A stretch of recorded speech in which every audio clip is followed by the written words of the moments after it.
Good morning. You're now listening to Kingston Community Radio, airing on FM 92.5 and AM 920, WGHQ, Kingston, New York.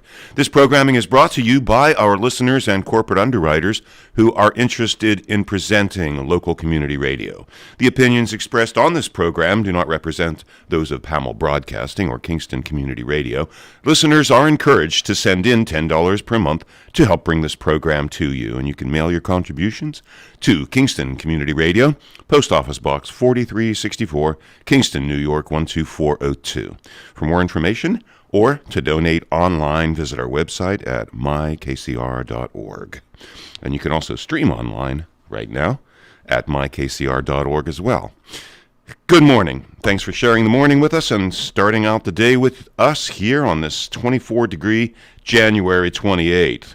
And we'll be right back after these messages. I was in the middle of the Atlantic Ocean when it happened. There was a sudden jolt and our submarine crashed on the seafloor. We were in total darkness. That's Dr. Dejana Figueroa, a marine biologist and STEM teacher, talking about a deep sea dive she'll never forget. It's funny, when I was a kid, I was afraid of the ocean. And there I was, 2 miles below the surface. But as a scientist, you prepare for that. Using our training and a little creativity, we fixed the sub and finished our experiments. The dive was just too important. Every dive gives us glimpses at things few people ever get to see. Glowing creatures, fiery undersea volcanoes. When we got back to the surface, I kissed the ground and called my mom, of course. But you know what? I wouldn't trade that dive for anything. Dr. Figueroa uses her passion for STEM to discover new things and make the world a better place. She can STEM, so can you. Check out She Can STEM for more stories and inspiration. A message from the Ad Council. Hi, this is Cameron Rylands from Kingston, and I support Kingston Community Radio because it's informative.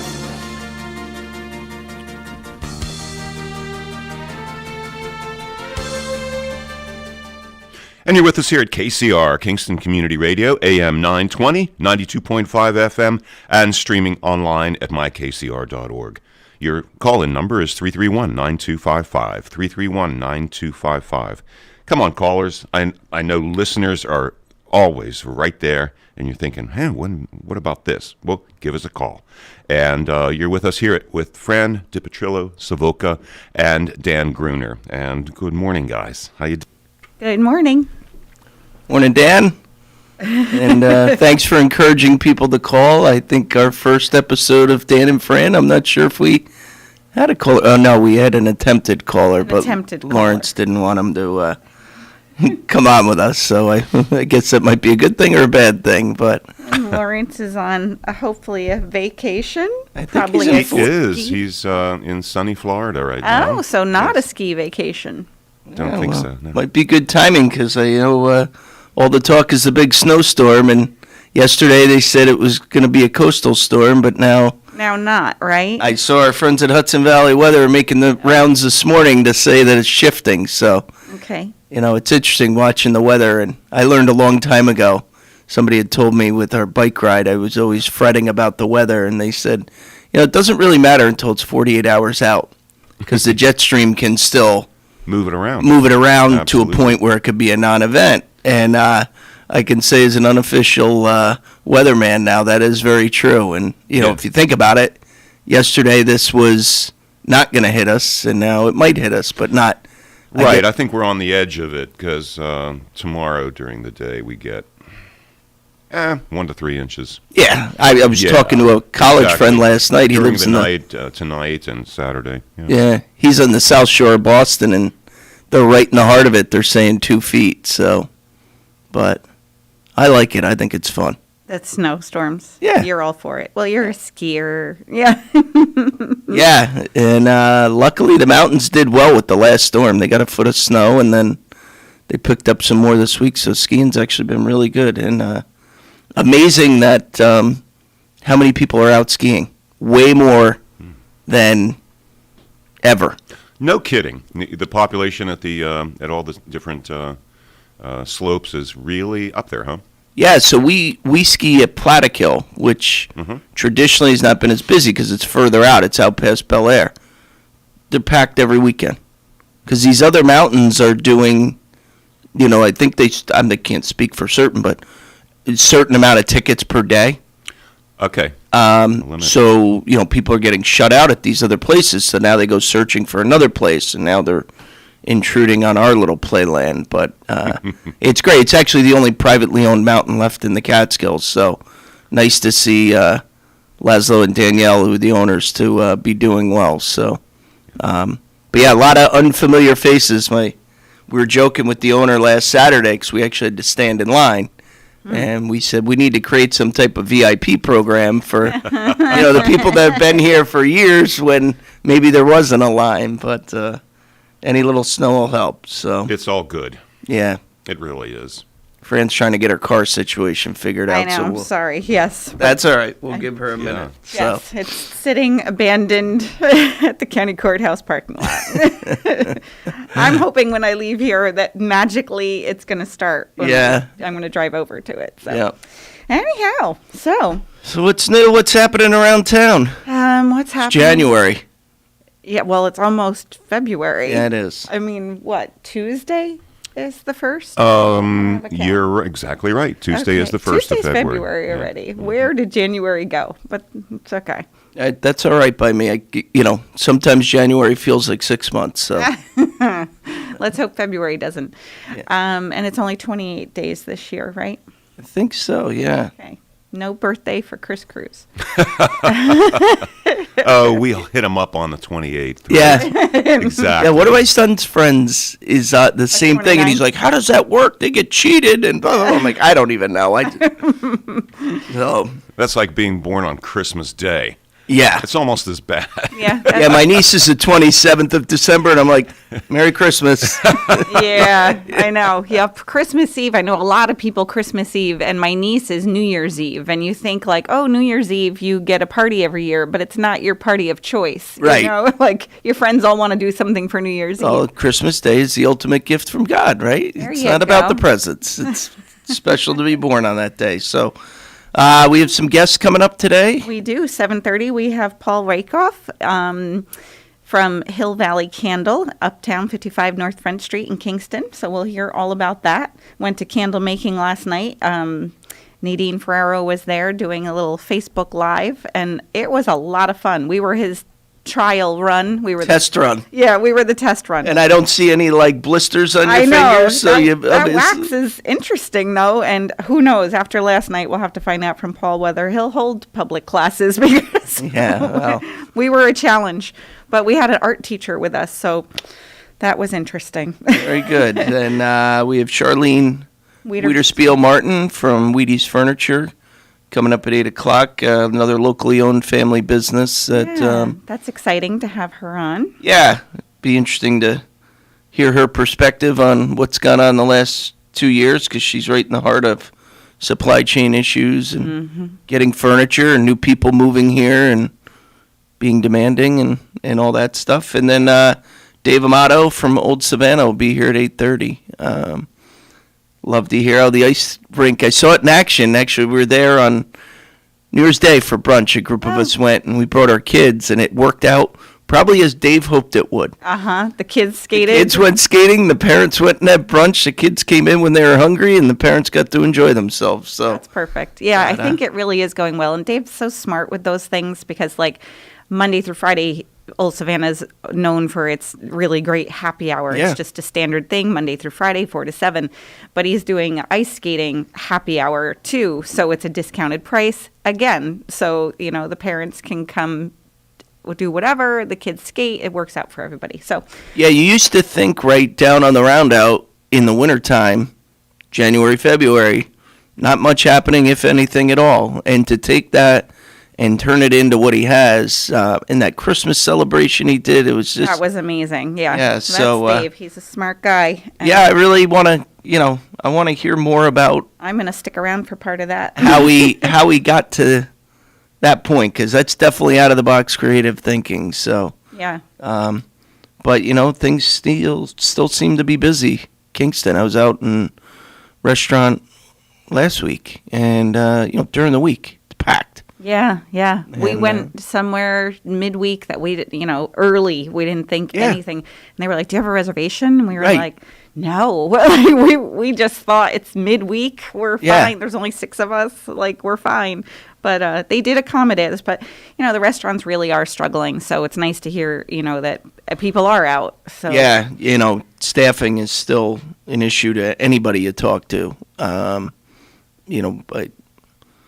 my real job is, in the insurance business, and I help employers with their employee benefit plans. And I have a distribution client who's in incredibly high demand, and they're struggling in their warehouse with, fortunately, the one thing they're doing okay with is drivers, but, it's a 24/7 warehouse operation, and probably the most critical role is the overnight warehouse, because a lot of the deliveries leave at 5:30 in the morning to go out to the restaurants.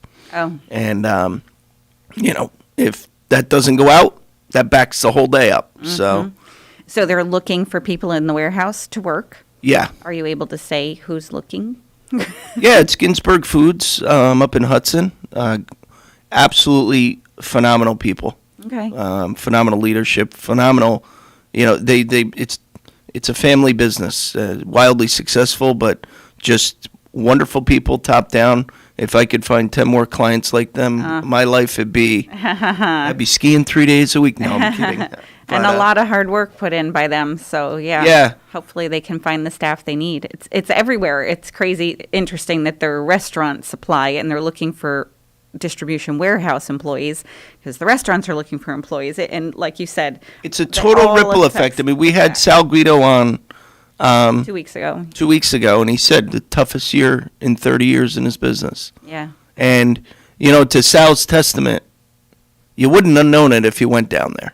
True. Yeah. Right? A friend of mine worked for him in the ice cream shop. His daughter did. And so we'd go down like late Friday, Saturday afternoon when she was finishing up and go have a drink at the bar. And there he is, big smile on his face. And, then you talk to him privately and he's losing his mind. But Yeah. I told him he's got a whole new crop of 14-year-old boys that can lug bus buckets around this summer. Oh, that's good. Yeah. So hopefully we'll add some people to the workforce. And Yeah, everywhere. It's everywhere. I mean, we're looking for election inspectors. Primary's not till the end of June. General elections not till November, and we're looking for the 25th was National Election Poll Worker, like Election Inspector Recruitment Day. Like, everybody's looking. It doesn't matter what it is. and I didn't intend to tie it, but it ties into an article I read this morning about. Are you familiar with Reddit, the social media? Yes, yeah, very little, but yes. Yeah. So there's what's called, on Reddit, it's called a thread, which is, something people follow. It's like a Twitter page, I guess. And there's one called the Anti-Work Crowd. Oh. And it has 1.6 million members. And I read this article as I was waiting to come on the air, and I'm going, whoa. Like, I don't know about you, but I'm guessing probably the same. I was 15 years old. And my mom told me to go find a job. And I didn't. And so about 10 days went by, a couple shots across the bow. She said, you start at Papagino's tomorrow at 3 o'clock. I said, what's Papagino's? Isn't that pizza place in the mall? She goes, yep. I said, what am I doing there? She goes, you'll find out when you get there. I was 15 years old, 15 minutes of training, and I was the short order cook. Oh, wow. And if anybody remembers Papagino's in circa 1989, it was a busy place. Mm-hmm. So here I am, Philly cheesesteaks, meatball subs, grease splatting. I mean, my arms looked like I tried to make candles with Paul. I mean, just grease spot everywhere. So the crescendo came when there was one waitress in particular that was very demanding. And I used to joke, the tickets, they just kept coming, and it was a Friday night, meatball parm. I'm digging in the bucket, in the hot thing there. Nothing. So I run to the freezer, grab a bag of meatballs. They're frozen. Oh. Now, we didn't have a microwave at home. Oh, Throw it in the microwave, 15 seconds, dump them in the sauce, no. make that a good old meatball parm, right? Ticket's done, boom. And I keep going. Within 3 minutes, that very friendly waitress comes back, proceeds to slam the plate on the line, and says, "We don't serve bleeping frozen meatballs."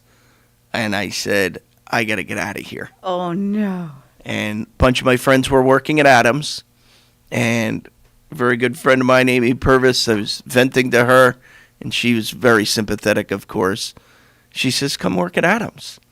And so the next day, I rode my bike out there and talked to Paul, who's still running the deli and the food department.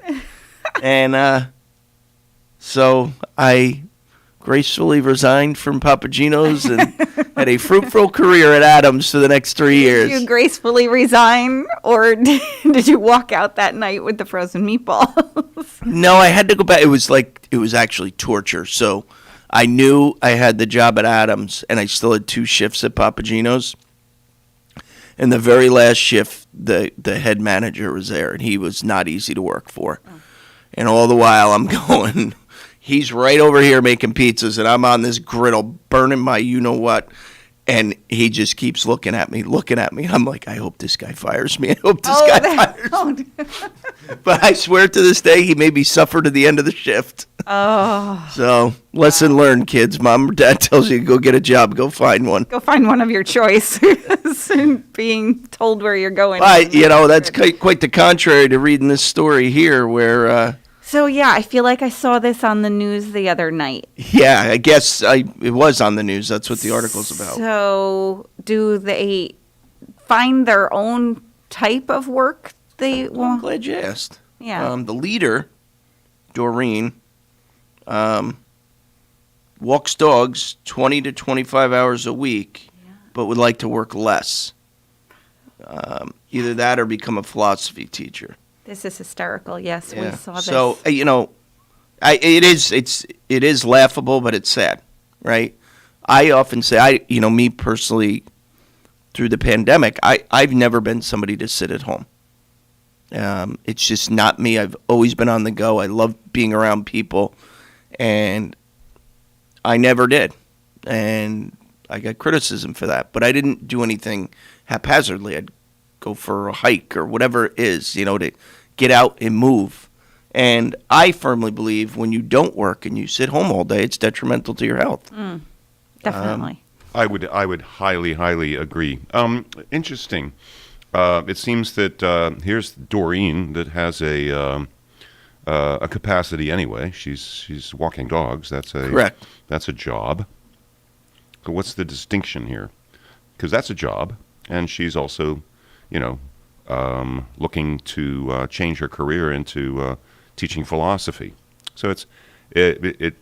What are they talking about? What's the title of this? Why is it about cutting out work altogether? It's just an anti-work movement. It's interesting that she went on this guy Jesse Waters' show on Fox, which probably not the right place for her to go. But they don't really have any, what's their goal? To work less. Right. And I mean, I do understand. He questions her about laziness, and apparently she got very upset. Hit a chord. Yeah, it's pretty sad. And one thing I did want to talk about this morning that kind of counters to this, Fran, you've been involved in many a fundraiser, right? Mm-hmm. And you know what it takes behind the scenes to make something successful. Not easy, right? Mm-hmm. I mean, you were there many years at our bike ride at 6 a.m. on a Sunday morning, and I always say, unless it's people like Fran, the day never happens. Right. Yeah. Working by the lights of 4 pickup trucks until the sun rose. But, it's that work that goes on that the people don't see, right?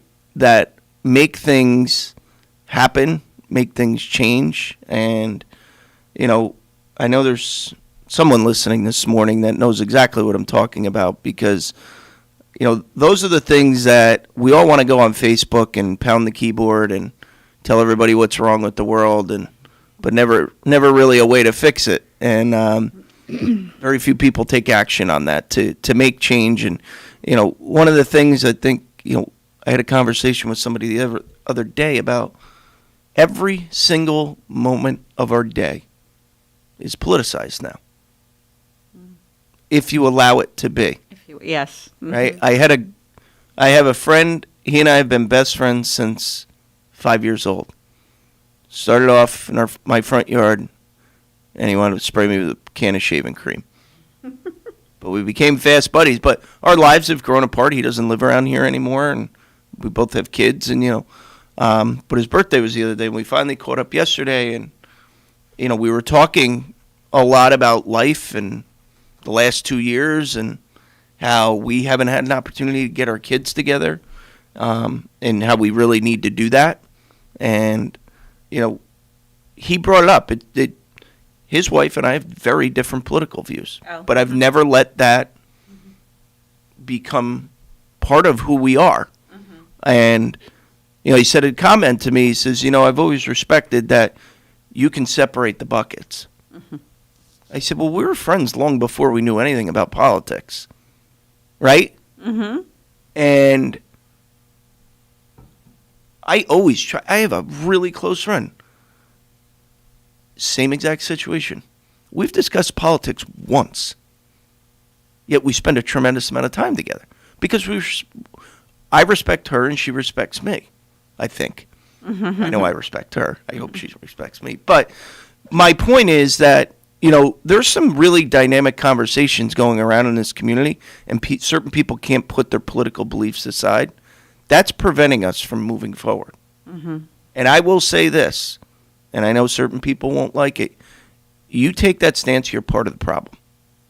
Mm-hmm. There are people right now willing to have a conversation, and those conversations are getting stalled. And to me, that's sad. Because I know the amount of work that's gone on behind the scenes. I've had the privilege of being a small part of that. But now we're at a standstill again. And, people are up in arms about the schools. And, there was an article this week about, the violence at Kingston High School. And I'm reading through all these comments on Facebook on the Concerned Citizens page. And this woman, rightfully so, speaks her mind. And I just commented back that this is not education. And the school board sets the policies for the district, including restorative justice, which states if two kids get in an altercation, which from videos that have been sent to me are assault. They're not an altercation, they are assault. Yeah. It is one party, 2, 3, 4 parties attacking another person. That's assault. I'm not in law enforcement, but I'm not an idiot. Unfortunately, I know one of these families, and the girl ended up in the hospital. So parents, rightfully so, are irate. But until we show up at a board meeting and demand they no longer be on Zoom, when our school board can attend a Kingstonian hearing to oppose it in person, but you can't have a board meeting because you're afraid people like me are going to show up, that's where the change starts. It doesn't happen on Facebook. Right. And I don't know why that's so hard for people to understand. If you're watching, and what's scary to me is predominantly these fights are between girls. And I ask the question, why? Social media bullying. Oh. And it gets to a point where they see each other and they just attack. And how do I know that? I reached out to LaShawn Parker. The head of security for the district. But back to, so here we are, parents are irate. What are they doing about it? They're sitting on the sidelines, going on Facebook. It's no different than anything else. But if we don't develop change at the district, at the board level, why should we expect anything different? Right. It's pretty sad. Yeah, that is sad. These are our kids. It's their safety. It's their future.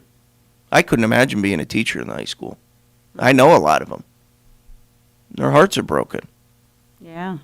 You know, you read over and over about these teachers, and I have a client who's a retired administrator in a district, recently retired, and she went on and on. I talked to her for the first time the other day. She had a question about her insurance, and we were on the phone for an hour, and about the teachers and the heartbreak.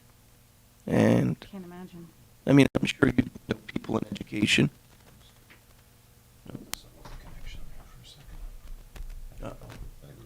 They silenced me? Yeah, right.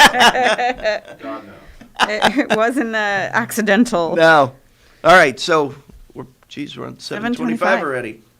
I know. Okay, well, I get some reading glasses on. You want to look at one of these? Sure. We have A couple of announcements. So just a reminder, Paul Rakoff will be here in a moment. Charlene Wiederspiel-Martin from Wheaties Furniture at 8 o'clock. And Dave Amato from Old Savannah at 8:30. This is Dan and Fran. We're going to bring you a couple announcements, and then we'll get to Paul. Yeah, the Kingston Library has some February events coming out. They have some really great marketing right here. For the teens, there's Dungeons and Dragons Saturday the 5th and the 19th at noon. There's Bring Your Own Book Club on February 9th at 6:30 p.m. There's Anti-Valentine card making on Thursday the 10th at 4:30. This is all at the Kingston Library. There's Mardi Gras mask making on Thursday the 24th at 6:30 and Team Game Time Friday the 25th at 4:30. What do you have, Dan? All right, we had this the last time we were here, Monday, January 31st at the Kiwanis Ice Arena up in Saugerties. Will be part of the torch relay for the Empire State Winter Game Torch Relay. Arrives in Saugerties approximately 4:30. 5 p.m. Torch Relay Parade kicks off, proceeding south on Washington Avenue, right onto Main, right onto Market Street, right on Bob Moser Drive, left onto Pavilion Street, ending at the Ice Arena. Approximate arrival at the Ice Arena will be 5:45. 6 p.m. on ceremony at the Kiwanis Ice Arena. If you're looking for more information, you can contact Jackie DeWitt, 532-4584, or Amy Luke, 532-3259. You can also call the Ice Arena, 247-2590, extension 301, or KiwanisIce at SaugertiesNY.gov. Okay. And also in Saugerties, the Saugerties Sports Hall of Fame Induction Banquet for 2022. After a 2-year hiatus due to the pandemic, the Saugerties Sports Hall of Fame will resume their tradition of honoring those who have made a significant impact on Saugerties sports history. So this will be happening Saturday, April 9th. Doors open at 5 with cocktail and greeting hour from 5:30 to 6:30. And this will be at Diamond Mills, and that's followed by dinner. Tickets for the April 9th induction banquet are available by contacting Mike Heisenberg at Mike Heisenberg, HASENBALG at yahoo.com or 914-388-2348. Ticket price is only $30, so reserve your tickets. All right, last but not least, Washington, D.C., a Capital Experience, Kingston Veterans Association, August 5th through the 7th. $300 per person, double occupancy, so bring a buddy. This trip is open only to KVA members and their guests. Package includes 2-night lodging, breakfast, dinner, different tours of various memorials. I always love going to D.C. So that's coming up in August, and more information you can call William Forte, 399-0414 or 339-1486. Okay. And we'll take a break in a minute here. Be back with Paul Rakoff, Hill Valley Candles, and a lot of other fun stuff that Paul's got himself involved in. Thank you, Dan Gruner and Fran DiPetrillo-Savoca. Thank you so much for bringing us around, Fran and Dan. And you're listening to KCR, Kingston Community Radio, on AM 920 and 92.5 FM. It is January 28th and 24 degrees right now here in Uptown Kingston, and we'll be right back after these messages.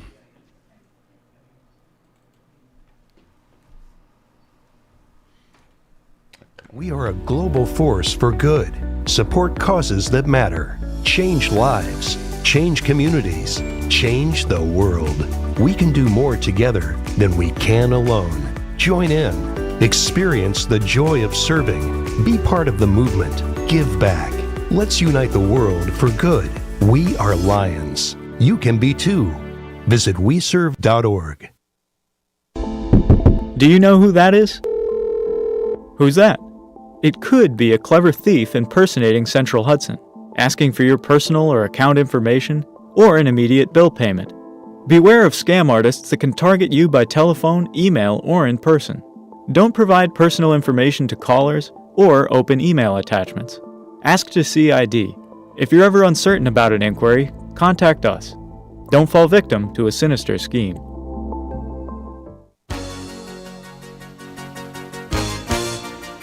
Hi, this is Diane Eastwick from Athens, New York, and I support Kingston Community Radio, and so should you.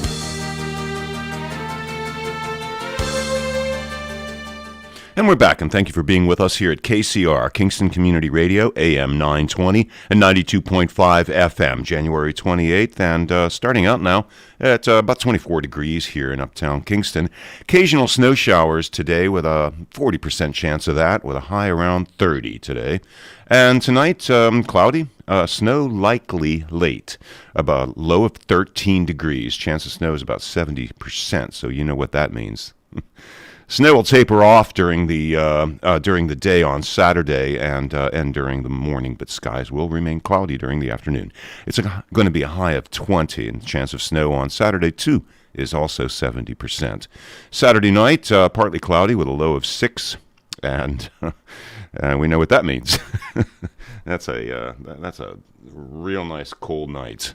And Sunday, generally sunny despite a few afternoon clouds, a high of 26. Sunday night goes back down to 6 degrees again.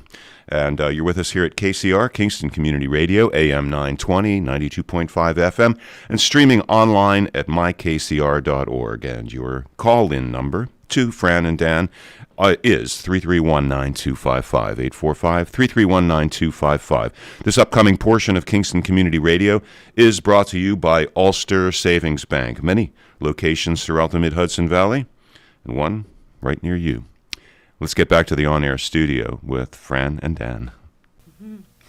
Okay, and we had a couple of events that we didn't get to go over, so I'm just quickly going to say there's a Lunch and Learn for Black History Month. It's a reading series. So Kingston Library and People's Place are teaming up for a month-long discussion series. It's every Tuesday at 12 noon. Discussion begins at 12:15. Drop-ins are welcome, and that's at the People's Place Cafe.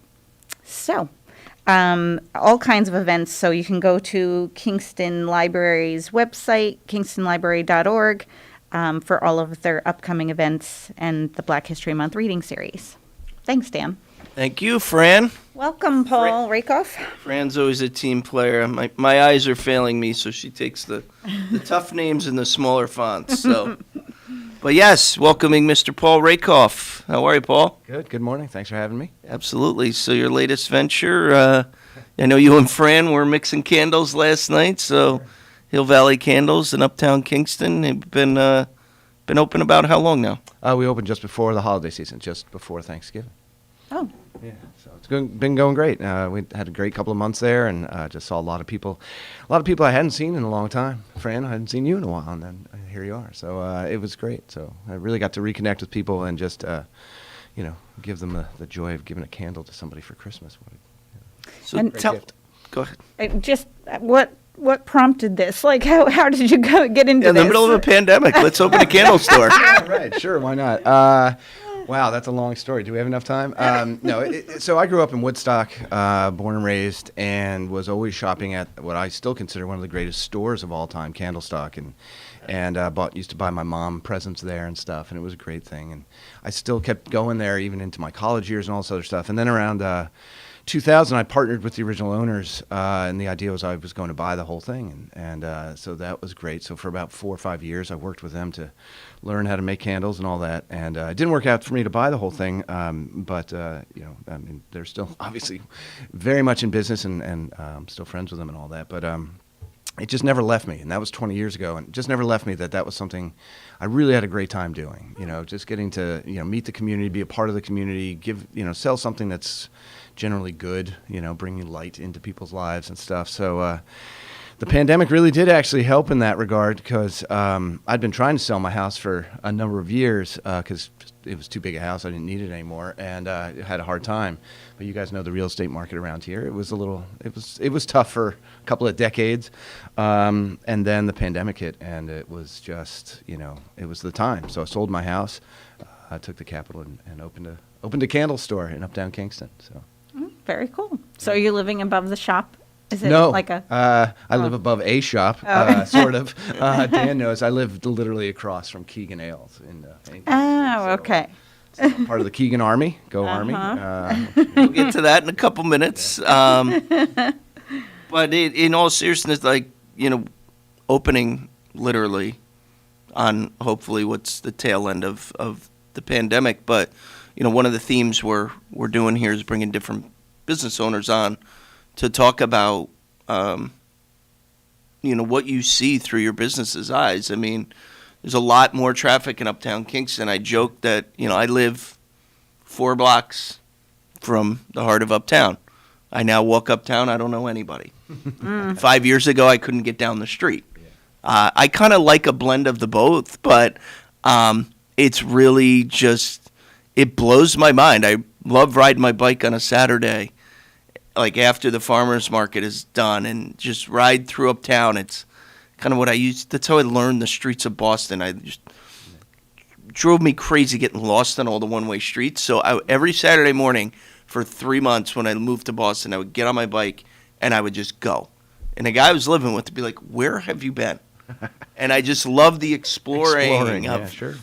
Probably if you ever in Boston during a snowstorm and you have the opportunity, I don't care if you run or not, put on a pair of running shoes and go run the Boston Common. It is one of the most peaceful, beautiful things you could ever do. And the first time, we lived in South Boston, so we were right over the bridge. My roommate says, "What in God's name are you doing?" I said, "I'm going to go run the Boston Common." He goes, "Are you taking the train?" I said, "No, I'm going to run there." Back then, I was a big runner, and I remember just getting there. It's just phenomenal. But anyway, that's just a side story. So what do you see from foot traffic, talking to people? Where are they from? They living here? They staying here?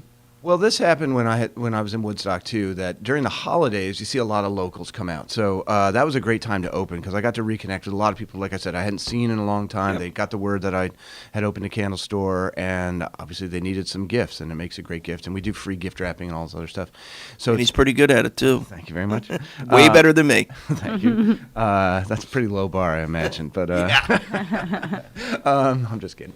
No, but anyway, true. so we got to meet. But so during the holidays, there was a lot of locals. But you also see, obviously, the big story is there are a lot of people from New York City who are moving up here, or just coming up here on the weekends just to get away from. And that's the recurring thing that I keep hearing is we just needed to get away. We just needed to get out of the city. And I don't remember hearing that as much. 20 years ago in another store was that I needed to get away. Like, yeah, okay, we just decided we wanted to do something, but they didn't really have this need to get away from New York as much, and so many people coming up here thinking that they were just coming up for the weekend, and all of a sudden they're looking on websites for real estate, like what can they buy, what can they rent, what can they look at to maybe move up here, which is it's exciting. I know a lot of people, especially longtime locals like myself, might complain about that it's too busy, it's too crowded, there's too many Brooklynites, blah, all that. I think it's great. I mean, there's got to be. We've all been here a long time. We've seen decades of kind of flatness, that nothing was really going on. And this is a spike in something, and it's bringing a new vitality to the area. So it comes with some problems, but I think it comes with a lot more benefits, like being able to open and run a hopefully successful candle business in Uptown Kingston. Well, you make a good point, right? Because we've been idle for 25 years. Pretty much. And, the announcement of that iPark 87 made me realize 25 years. Sure. That's a long time to have really zero growth. And if you really, as a friend knows, I think you might know, I worked for Tech City for a Yeah. couple of years, and if you really want to see how sad the state of things were, just walk through those buildings. This is before they tore them all down. I set foot in every building in that place, and it was really a sad tale. There was one particular hallway that you could walk down, and literally the clock was stopped at 5:07. It was almost like everybody just left, like when the whistle blew, and The moment the never music came stopped. back. Yeah, right. It's really eerie. So, so that the fact that life is going to be breathed back into that, and bring hopefully, the other thing I'm seeing, because is that people are moving here, and maybe people could debate this, but people are moving here and becoming part of the community. They're not just weekenders, which is what happened 20 years ago. After 9/11, people were coming up here, but they were still kind of weekenders. They were just like spending maybe more time in their weekend house. Now I'm finding, or I'm seeing, that people are buying houses and becoming more part of the community and caring about what's going on, which is And great. that's the key, right? We talk about at our foundation all the time of in fact, all these people moving here. And I was having lunch with somebody last week that, for what they do for a living, are definitely in the know in terms of, are they becoming a fabric of our community? And that person's comment was the jury's still out in some aspects, right? Like, hopefully they come and support you, and, but the next step is, do they get involved in our nonprofits? Do they support our local events? That happens, to me, that's a win. But we need to see that not only maybe now, but a year from now and 2 years from now. And I hope we can, right? Yeah. I came back here to live, and it's a great lifestyle. It is, and it can afford people a lot of opportunities to do a lot of good stuff, and hopefully, we're going to be an active part of the community as a business, as Hill Valley Candles. We did a workshop last night with Fran and friends, which was a lot of fun. I didn't see any, those Burn those marks or blister, the wax drop. I tuned my own skis, and I still have one right here. It's a very it was a very safe activity. But the point is that we'll probably Fire extinguishers above. we got funny. But we'll start doing some classes for kids, and getting part of the community involved that way too. So and maybe travel to schools and do some demonstrations and things like that, because it's an old art. It dates back thousands of years making candles. So it'd be something that Right, can it tie does. into history. It does tie into history, and it's educational. I mean, you were talking about the beeswax and how, takes a lot of honey to get a small amount of beeswax. Is the candle you made last night hanging on your mantle, or? No, because he wrapped them so nicely Oh, that okay. they're still in the bag. Are you regifting it, Fran? No, I really like. She made it. She can. I really like them. I bought a little candle to regift. I have that in that bag. Well, it's a good transition, Paul. You talked about, your involvement in the community and the likelihood to give back. So just quickly give out the who, what, where, when, hours, everything on your business, and then we'll transition on to something else. Okay. So it's Hill Valley Candles. It's at 55 North Front Street. Probably nobody knows the addresses of anything in Uptown Kingston, right? Give a landmark. Give a landmark. So I'm between Esther Wine and Spirits and Wing Shui, the Chinese takeout restaurant, 2 doors down from Dallas Hot Wieners. If you don't know where Dallas Hot Wieners is, I can't help you. So we're on that side of the street on North Front Street. Our hours are generally 11 to 5. We're closed on Tuesdays. On the weekend, Friday and Saturdays, we're open from 10 to 6. But generally, if you come between 11 and 5, we're there, except on Tuesdays. And we have a website, hillvalleycandles.com. We will start selling online eventually, but right now that's a place where you can go to find out about booking a workshop, which is for 6 to 8 people. You come in for a couple of hours. You make 3 different types of candles. We have complimentary wine and beer. So it's a lot of fun and a good way to just kind of beat the winter doldrums and do something kind of original and unique that you probably haven't done before. So, Paul, have you ever made sand candles?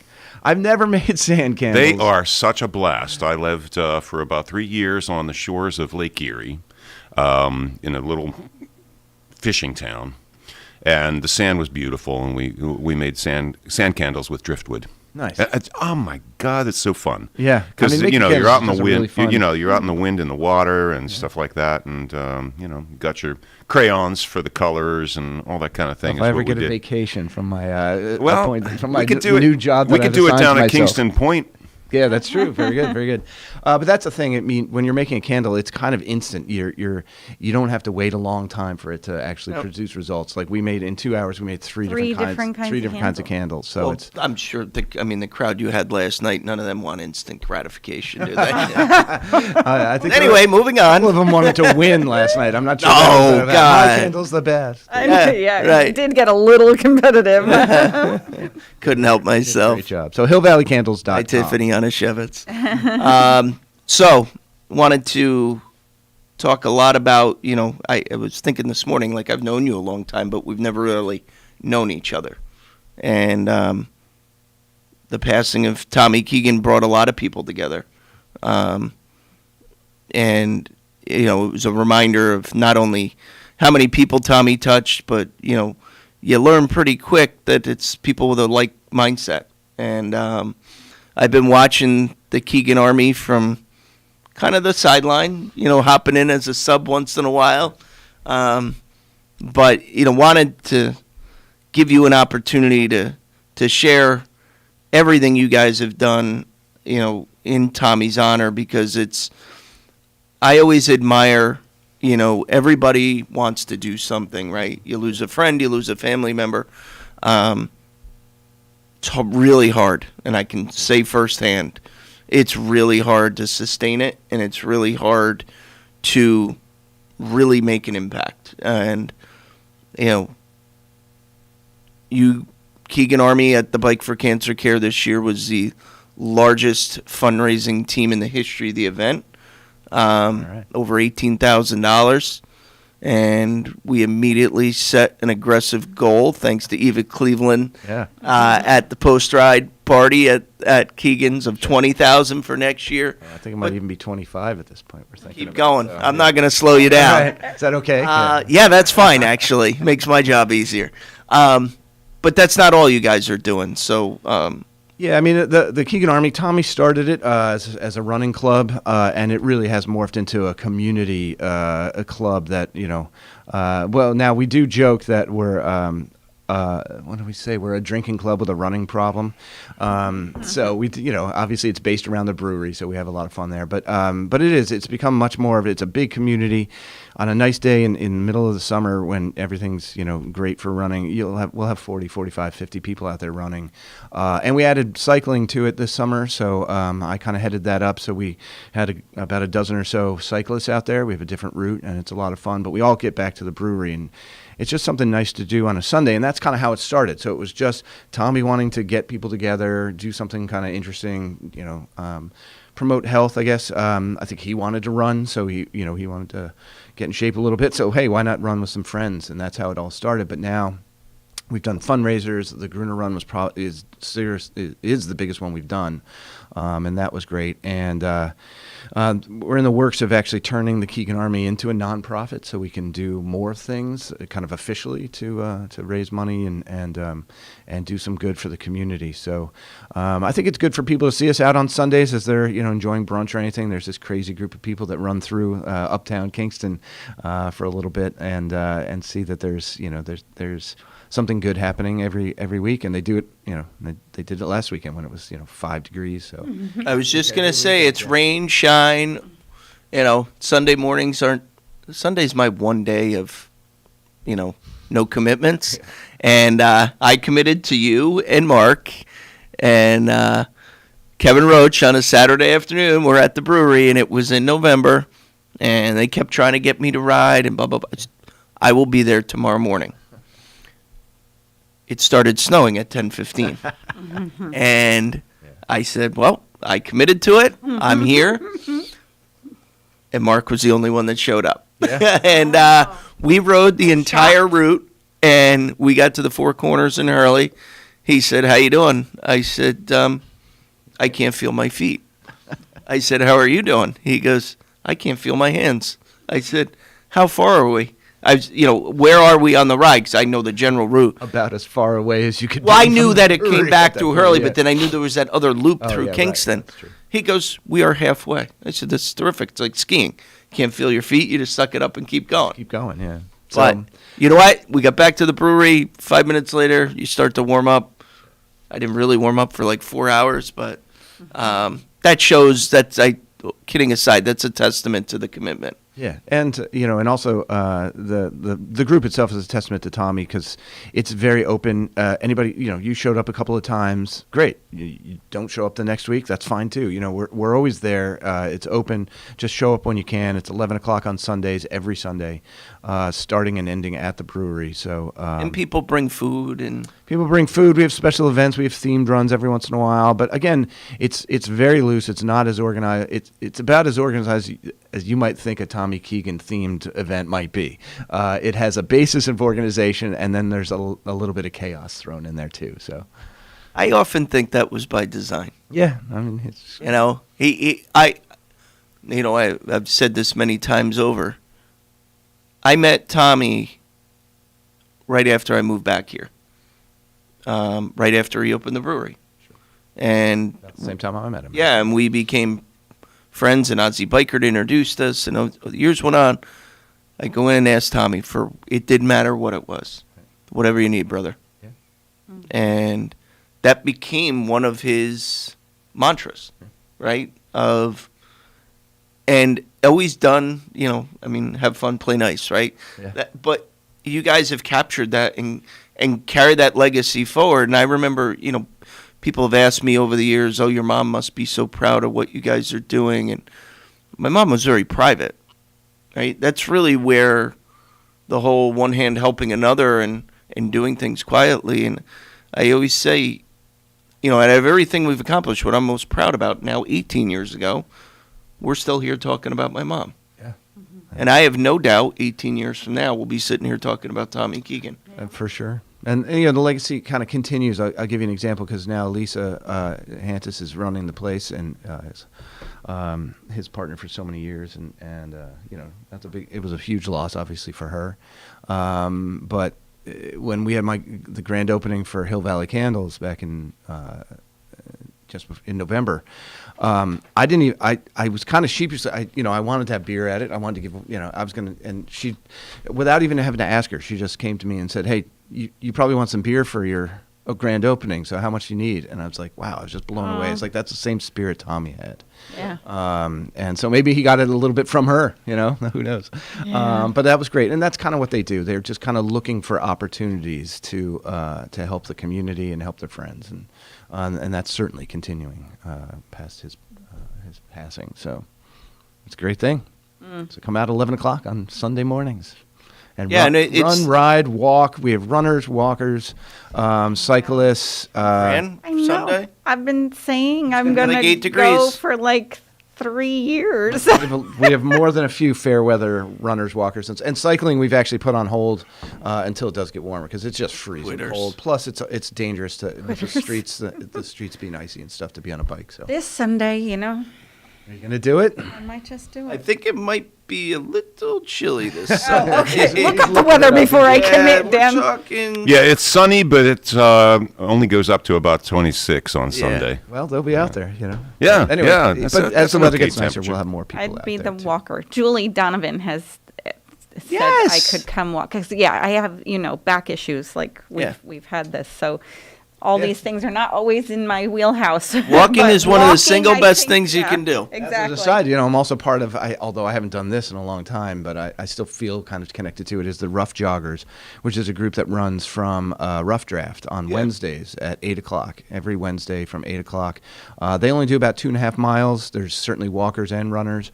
It's not as big a group. It's probably, so if you're intimidated by 30 or 40 people running, if you want a group of just about 10 or so, That's a great group. And again, I think that's an example of what we were talking about before. The Rough Draft folks, Amanda and Anthony, they came in, they could have easily just come in, run this successful, kind of what some people might call a little bit of a bougie business. It's a bookstore with gourmet coffee and beers and wines, and just kind of settled in and said, okay, we're just going to make our money and that's it. But they've become part of the community, and they're active, and they're donating a lot of stuff and very helpful in what's going on, and have become, they're paying attention. I think that's the best thing anybody can do in this as a business owner, is just pay attention to what's going on. And you make a great point, because they put a team in our 5K, Right. at the Bike for Cancer Care.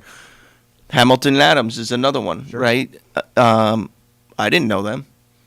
Emily DeGasperis, who owns Blush, who's on our board, says, let me have a conversation with them. Well, for anybody that did the Bike for Cancer Care this year, we had these beautiful volunteer shirts, Upstate and Volunteer. And the quality, it's just a different literally, quality. my son wore one of those to school yesterday, because he volunteered, and he wore one to school yesterday. That is marketing, ladies and gentlemen. So those are great examples, to finish on that, so they donate those T-shirts. So I'm walking uptown one time, after the bike ride, I said to myself, you've never even been in their store, right? My clothing money doesn't get spent on me these days, but amazing, I still look this good. But so I walk in the store and I said, is Andrew here? And he happened to, I was asking some younger guy, he says, oh, he's with somebody, give me a minute. And I introduced myself and I thanked him. And his immediate response is, count us in for next year. That's great. That's becoming a part of the nicest community. Shirts I've ever seen at a volunteer. At a charity I don't know event. what the heck he's coming up with this year, but Andrew, they got a lot of people asking for him, and I have an idea about how we can make some money on it too. Okay. Oh, good. All right, so 7:55. Did we cover everything you wanted to cover, Paul? I think so. Just again, the workshops are going on. I should mention that we're scheduling them because of COVID. They're private events. These are for Hill Valley Candles. If you want to do a candle making workshop for your friends, we're trying to limit it to about 6 to 8 people. Last night we had 6. It was great. And it takes about 2 hours, and you can schedule them. Go to our website at hillvalleycandles.com, and we'll talk about a date and a time. We're pretty flexible on that. You do that right at the store, making? Yeah, do it right in the store. Yeah. Yeah, I remember when I was in, you have all the, I don't know what they're called, kilns or? Wax melter. Wax melter? Okay. Is what it is. So, yeah, so we make the candles in store. A lot of the candles that we sell are in the store. And I would say that if like you brought up about the sand castles, if your only familiarity with candles is these little things that come in a jar with white wax and smell really nice, come into our store and you'll see there's a whole variety out there of candles out there. So you'll get to make 3 of them, and none of them will be scented, because we don't make scented candles. It's just too much to breathe in all day. Yeah. Mm-hmm. That's what we actually enjoyed about being there. Ruth and I were talking about the fact that was a pleasure to, because I'm sorry, there's other candle stores that, I don't even go in, hold my breath walking by, and that's not the experience in your shop, which is a breath of fresh air. Oh, thank you. Well, we've done that on purpose. We do have a lot of scented candles, so don't think that we don't have them. Right. It's not. They're all in jars, and most of them have a lid to them, so that That's the little stuff you don't think about, right? Yeah. I go into a candle store and I think I was wrestling in pollen. Yeah, see, but this you is start all to get natural. high from all the... it's like it's kind of borderline a good, terrible experience. And Okay, so So I mean, we do sell candles like that, but come on in and see the different varieties that we make, and it's a good balance. And really unique stuff. that's unique. I took my son in before Christmas thinking it would be a quick transaction, and he wanted to buy the whole store, but I had to great. put, Kids are great. Sure. They really have a good eye for, they almost always pick candles that we make, which is awesome. And they he was just have a intrigued good by eye. the uniqueness of them. Yeah, a lot of So kids. it's something he's never seen before. And a kid can come in and buy. I literally have a candle in the store right now for $1.45. That we made, that he can give to he or she can give to their mom or their dad or whatever as a small little gift, girlfriend, right? And don't do $1.45 We'll gift wrap to it, the and girlfriend. we'll make it special. And that's really the magic. It's like we get to see people of all ages, their faces light up when they find something that they really like. we make it look nicer when we gift wrap it, and then they get to go on their way and give it to somebody. It's And awesome. don't forget, Valentine's Day is coming, people, so it makes a great gift for Valentine's Day. Bingo, Fran. Yeah, Fran, that's 2 For all weeks you from guys now. scrambling out there, Hill Yeah. Valley Yeah, Candles, no. right? And Paul will even gift wrap it. I Yes. mean, hello. Yes. Your husband's listening. It's Yeah. all Trust in the me, packaging. that's the biggest benefits. Dan's waving the one minute finger, so we have thank- Charlene Wiederspiel Martin coming up top of the hour at 8 o'clock. I just checked. You're off the hook because there's no birthdays today Okay. to announce, unless I missed something, but the folder's empty. And Paul, thanks for not only being brave to open a business during the pandemic in Uptown Kingston, but Keegan Army doing a lot of great things, and looking forward to $30,000 at the bike ride this Wait a year. minute, what? Yeah, best of Thanks luck, for having and me. I'll see you at Monkey Joe's. All right, thanks for having me, guys. Take care. Thank you, Fran DiPetrilla Savoca and Dan Gruner, and a very, very special thanks to Paul Rakoff for coming in from Hill Valley Candles. You're with us here at KCR, Kingston Community Radio, AM 920 and 92.5 FM.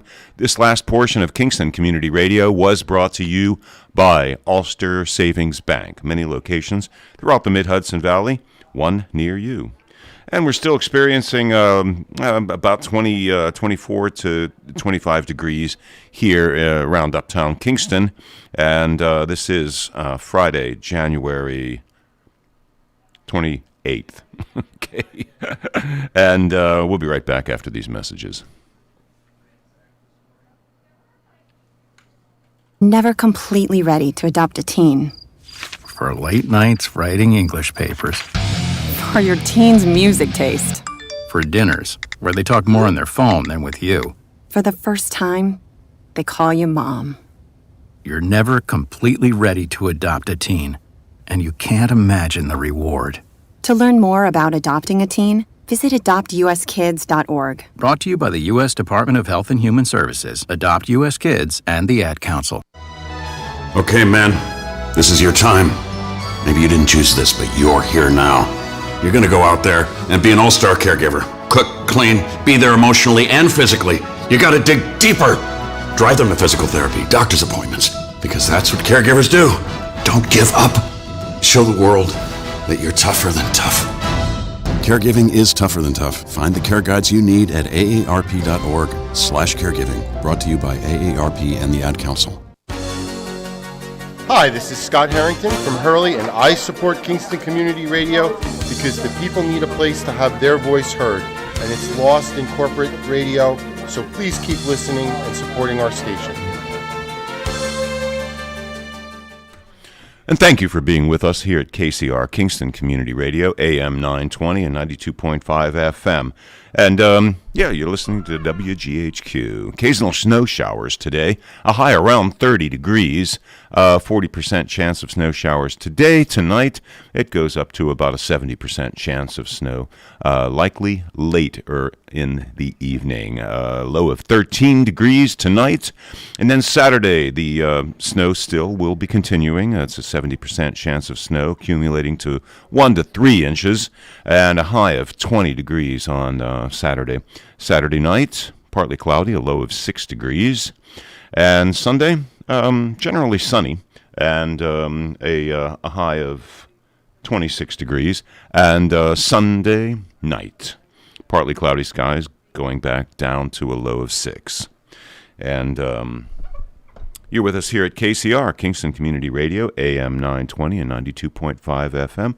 This upcoming portion of Kingston Community Radio is brought to you by Norman Staffing.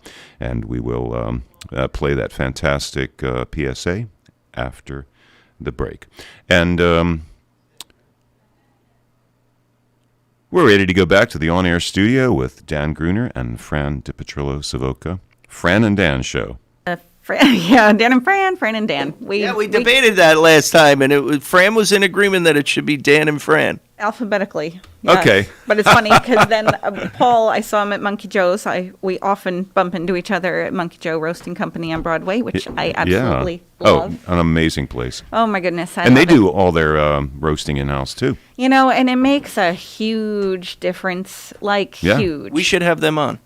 Oh, we totally should. If we can, obviously. Except the morning's very they busy. open at 6:30 in the morning, so we'll figure that out. Charlene. Yeah, why don't you see if Brittany and Melissa or one of them can come on? Yeah. That would be great. That would be good. And our guest is here.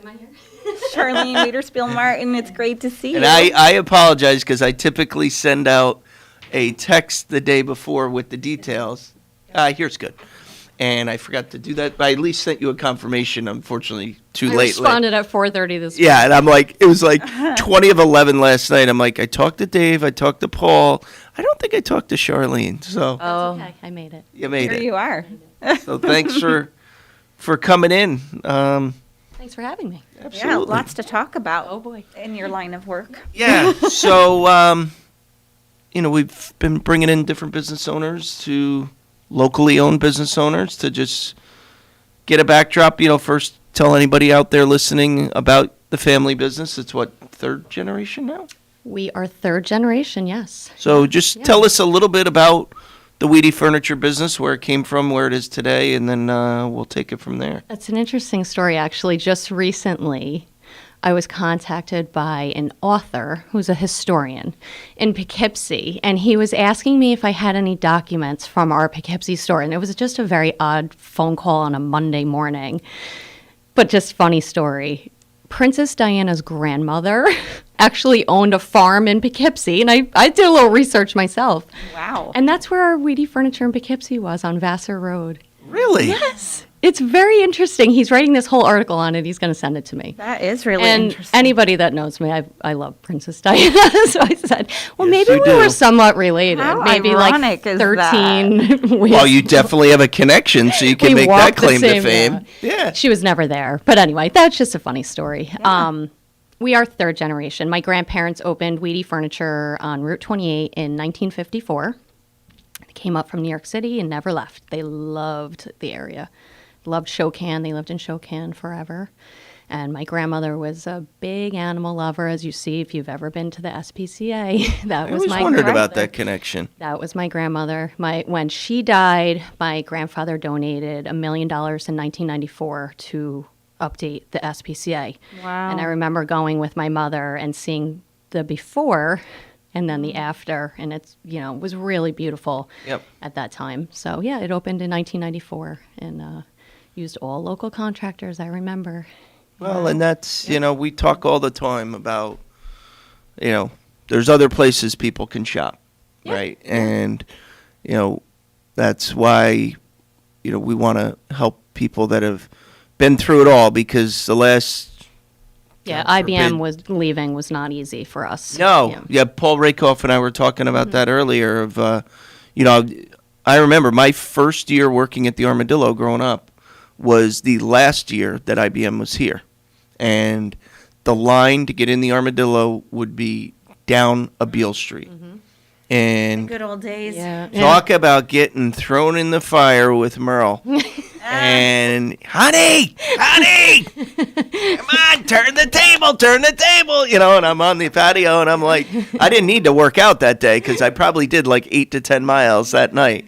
And boom, and then it's gone, right? Yeah. And Every house is for sale in the neighborhood, and yeah, friends are gone. Yeah. and I never even dawned on me to take it back to the impact that must have had on your business. Yeah, well, people weren't buying houses and moving here, and a Or lot of people furniture. lost their jobs. Yeah, so Yeah. that was, definitely on the back burner for most people. So, yeah. And at one point, you mentioned Poughkeepsie, and you had the family had some other stores We around had Hudson 2 in Valley? Kingston, we had 1 in Middletown, and we had 1 in Poughkeepsie. Yep.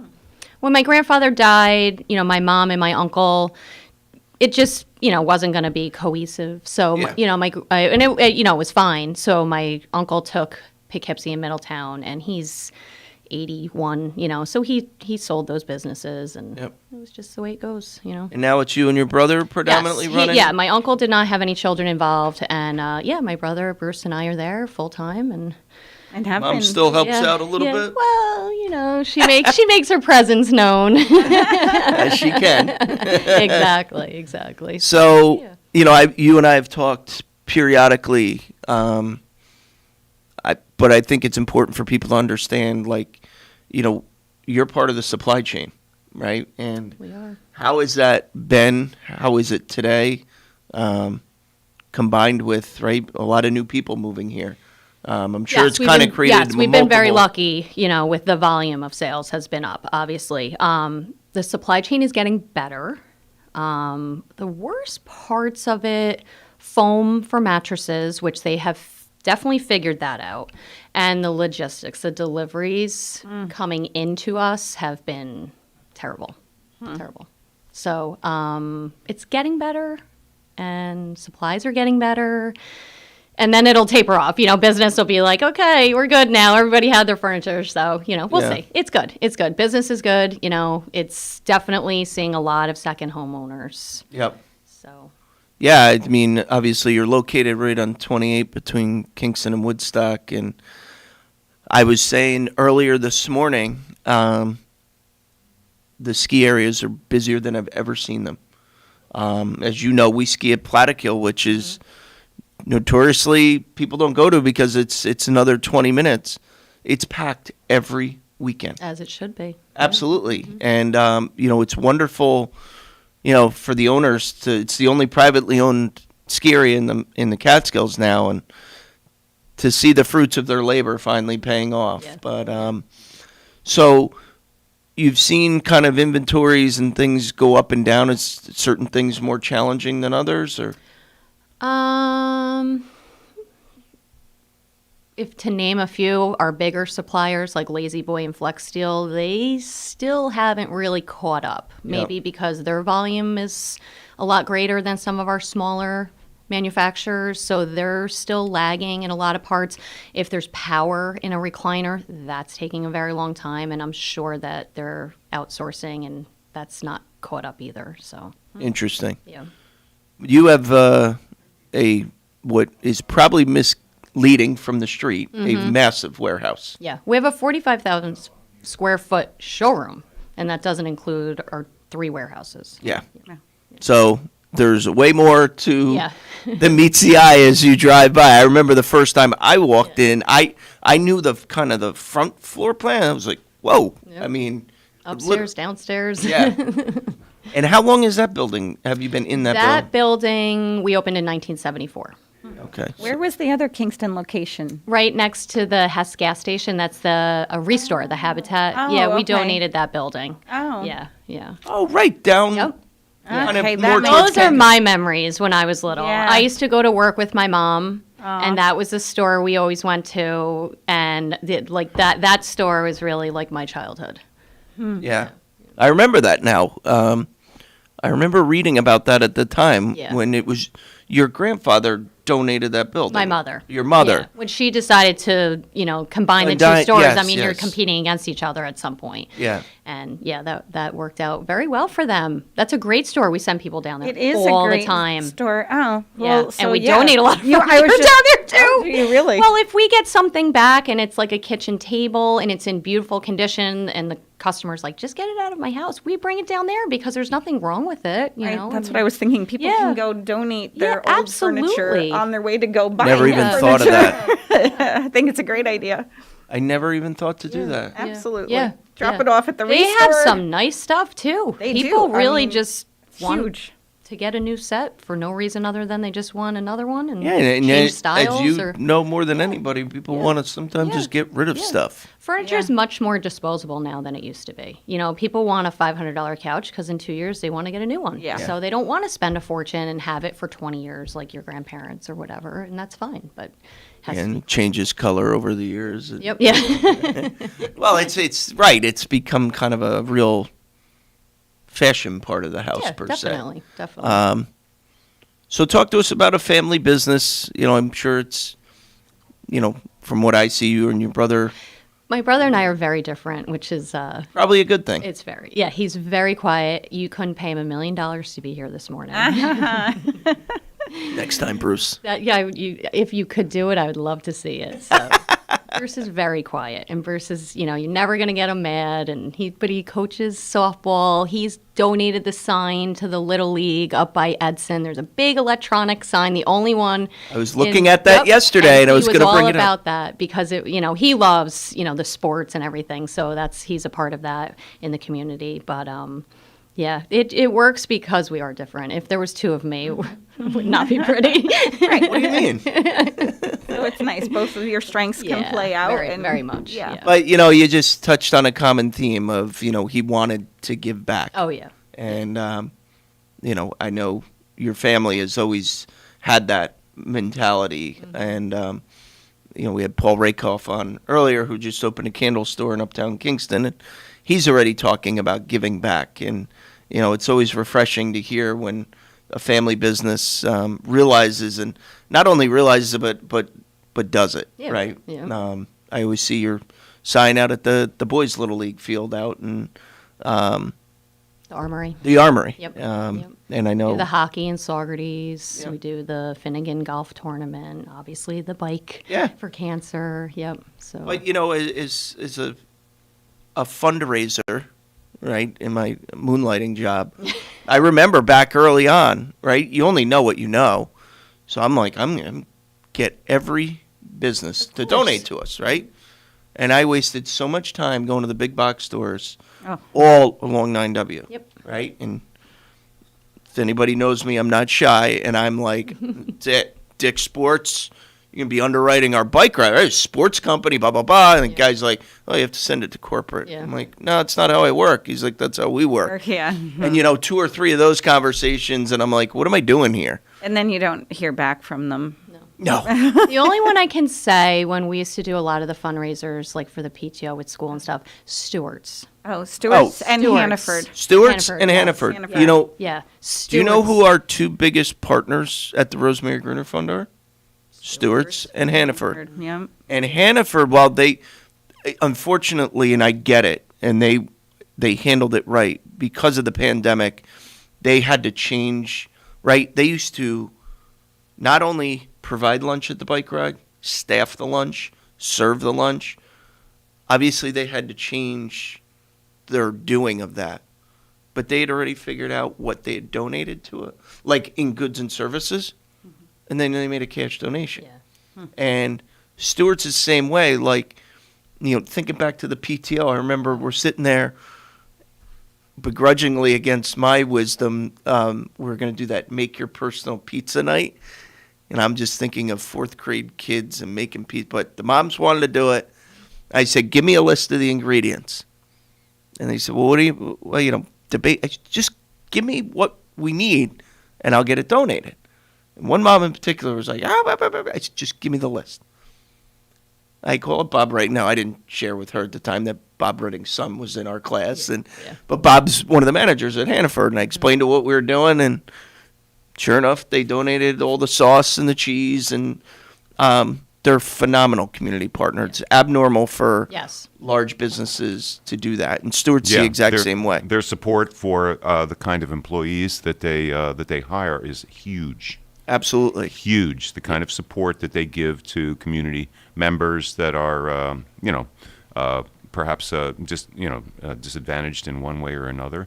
They're perfect with them. Yep. Just amazing. Home Depot's the same way. Yes. Has a big veteran program. But 817, Dan and Fran, here with Charlene. And our guest, Charlene. They always tell us to, remind who we are and who we're talking to, and I don't think we do that enough. So yes, Charlene Wiederspiel Martin from Wheaties Furniture. So we're kind of in the throes of January. Is business slow down right now, or? It's surprising. There's some cold days I don't really want to leave the house if I don't have to, and people still come out and they shop. So a snowstorm, obviously people don't need to come out for furniture, but we've still been good. A lot of people probably looking for a reason to get out of the house. Well, you're also inside looking at your furniture, I guess. Maybe it's different in the summer when you're out on your patio or enjoying the golf course or something. So, yeah. So talk a little bit about, I know you do deliveries, kind of where do you go? And we pretty much within an hour radius, south, east, north. We'll go pretty much anywhere if we have a couple deliveries going that way. We definitely spend a lot of time going up 28 up north. There's not really a lot out west that way. Yep. Delhi and Margaretville, we spend a lot of time up in that area. A lot of people, go past Wheaties and they go up that far and there's nothing else. Yeah. So, yeah, we do a lot of deliveries there. We do have our own in-house service. Our service guy is wonderful. He's been doing it a very long time and he can fix anything. So, that's lucky great. that way. Yes, he can. Yeah. Yeah. I had a sectional delivered, I think it was like 2 years ago, and I'm looking at this thing, and he's like, nope, you just... Yep. I was like, it's really that easy, huh?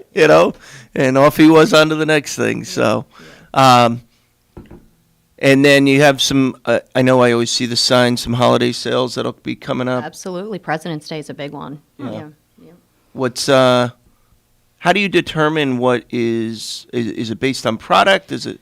A lot of the manufacturers, I don't want to say they force us, but they encourage us into the holiday sales. So Lazy Boy, Serta Simmons, they're really big on using, the holidays as a discounter for products as turnover. So they want to have the sale, but they're not caught up yet. No. Lazy Boy, I'm sorry. Put That's you in exactly how they you're are. in a position. We've been ordering a lot. I mean, it's almost taking 6 to 8 months to get a recliner. That's insane. Whoa. So I didn't know if you wanted to talk about that or not. We're That's 2 why I years didn't into ask this, you. though. We've learned how to, my how goodness. to, yeah. I remember We are fully stocked right now. Gratification Yeah. we were talking about earlier. I remember asking you, last summer, and I don't need a new love seat upstairs. I just kind of thought maybe, and you were like, well, do you really need it? I'm like, no, I don't. And I'm like, just wait. And I'm like, yeah, okay. I mean, literally, 6, 8 months. Yeah.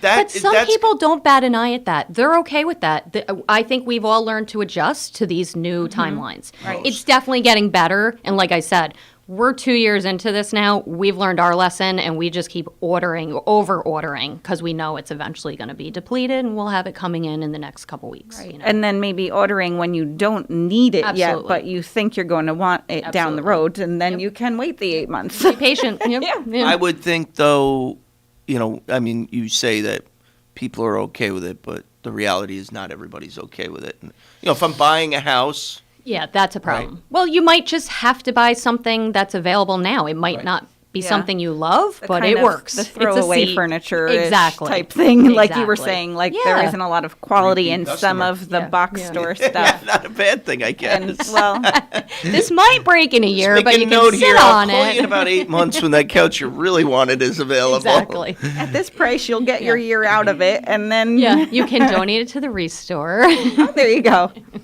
That's really a great extension of your business. I'm gonna go browse through there. Donate there, and I get it. They are volunteer on a. Some not level. everybody. Not everybody. Yeah. So their hours are limited because Yes. I have a bunch of stuff I want to bring there, and if you're at work, it's kind of hard. So I think they're Wednesday through Sunday, if I'm not wrong. I think they're closed on Sunday. Okay. But anyhow, I'm not the positive. Restore. I need to check it out because I have stuff I want to bring. And they'll pick it up. Oh, they will. They will pick Oh, up. did Yeah, if not you know call them that. and you have, a giant sofa and you have no way of getting it there, they will pick it up. Oh, good to know. See, I don't know. I had about 6 items, when I moved from uptown to downtown. I had about 6, 8 items, and I donated it all to Habitat for Humanity Restore, and they were there, bang, just like that, with a nice thank you letter, and Now, I'm like dismayed that I don't know more about these folks because I could have really used them And over the years. Is it a national thing run locally, right? So it's a national organization that's run locally. Yes. Interesting. Okay, they're open longer than I thought, but again, I work till 5. So Friday, Saturday, Wednesday, Thursday, Friday, Saturday, 10 to 5. Okay. And so Kevin works at the Restore. I'm forgetting his last name. He's all over Facebook. He's on a committee with the chamber. We'll have Kevin in. He'll talk all the Restore we want. Yeah. No, it's a great, I mean. And then he can promote Wheaties and say, drop off your stuff and go see Charlene. Listen, folks, this isn't all scripted out. We just come in here and spitball, and it just seems to work out so far. We stick together on 28. We're a lonely road. Yeah, right? I know. Well, we got to stick together, you know. More I mean, that's. kombucha on 28. That's disappointing to me. La Bella Pasta broke my heart. Yeah, what happened? They sold. The Cavellos, another wonderful family. Yeah. I mean, wonderful family. And I don't blame them at all. They've had enough, but it breaks my heart. Yeah, I mean, Aiden loves that stuff. And so I noticed, like, you used to be able to get it at Adams. Yes. And then it's not at Adams, and I try not to eat that stuff much, but one day I was like, he had asked me, can we get the raviolis? Yep. So I go to Adams, it's not there. I feel like being a nice guy, so I drive up 28. Yep. Get there. Closed. It's closed, and I'm like. They just sold the building maybe 2 weeks ago. Okay, So well. I wonder what we'll get. I don't know. Stay tuned. I know. Lots of changes going on. So, yeah, God, that stinks. Because there's not, you can buy the stuff at Adams from that place in the city or whatever. Yeah, it's It's not the same. Once it freezes, it's not the same. Oh. And So the when did kombucha, they- I love too. I used to love the kombucha there. Yeah. Yeah, who was it? My sister, I think, was the one. That's at, like, healthy. Yes. Yeah, Yeah, like yeah. a fermented Yep. beverage, Yep. and you Uh-oh. could sample, you Yes. could buy it in growlers, Yeah. you could, that was great. I got a whole kit one year for my birthday from my husband. So we can still make Do it, you but make it's a it? lot of work. Yeah, I was going to say. Yeah, a lot I of like to be pressing able to and- do It has to be that. very 28. specific temperature, and I mean, he loves that stuff, so. Come on in. We just keep bringing them in and out here. Dave Amato's up at 8:30. He's joining us. You can take a seat here, Dave. And how are you? Good morning, Dave. How are you guys? Good. How are you? It's like a New Year's Day reunion right now. Is that where you were getting all your guests from? No. That was the day we went down. Oh, and had You brunch. did ask me that day. The adults. Oh. Yes, I did. Yeah. You had brunch, and the Yes. kids ice skated. They did. Yeah. Yes. Yeah, you know what? Fran was joking. She's like, "You're so good at getting these guests," and I said, "For now." I'm loving it. And they're all people that I know Yeah, and love. exactly. And, Fran, there's yeah. always a method to my madness. I get it out of the way early, and then come March when we're like, "What are we doing here?" I'm like, "I don't know, Fran. I brought on 8 guests already." So no, I just drive around or walk around town. Like I love it. we are actually Paul Rakoff's sister, Sarah. who's now county judge. Her and I had a great conversation in December uptown before she was elected and whatever. And it wasn't about her position. It was about what we talked about in the beginning of the show about, kind of being able to silo your political views. And I wanted her to come on, and now, unfortunately, because she's a sitting judge, there's a process before she could do something like this. And so she texted me, said, "I'm really sorry this is taking way longer. There's no way to know if they're going to say it's okay for me to come on, so I don't want to hold your spot." Well, I happen to be dropping money to my son at the diner after they were at school. Why did you point to me? Because you know what it's like to drop money I to guess. your son. Right. And so I said, "Well, Paul just opened a candle store." So I turned around, walked up the street. There you and go. I know. There I you was go. like, I and know you're had- second fiddle, but And when you said Sarah wasn't sure, I said, "Oh, Paul just opened a shop," and the Yeah. next thing I know, I got a text from you that Paul was coming on. So it Yeah. was great. Yeah. so we try to hook different people in. So So go catch the sale at Wheaties Yes. for yes, President's Day. Day. Anything you want to highlight in that sale? Just come see them. Be patient. Aw. Yeah. No. She's just trying to We do hook you sell to off get the you in the floor. building. We I do know how it sell works. off the floor. We have lots of stock. Yeah. Well, that's with a good point, warehouse actually. with the showroom that size, you have stuff. Well, I'm sure that's been a huge help the last 2 years, Oh, right? yeah. Oh, yeah.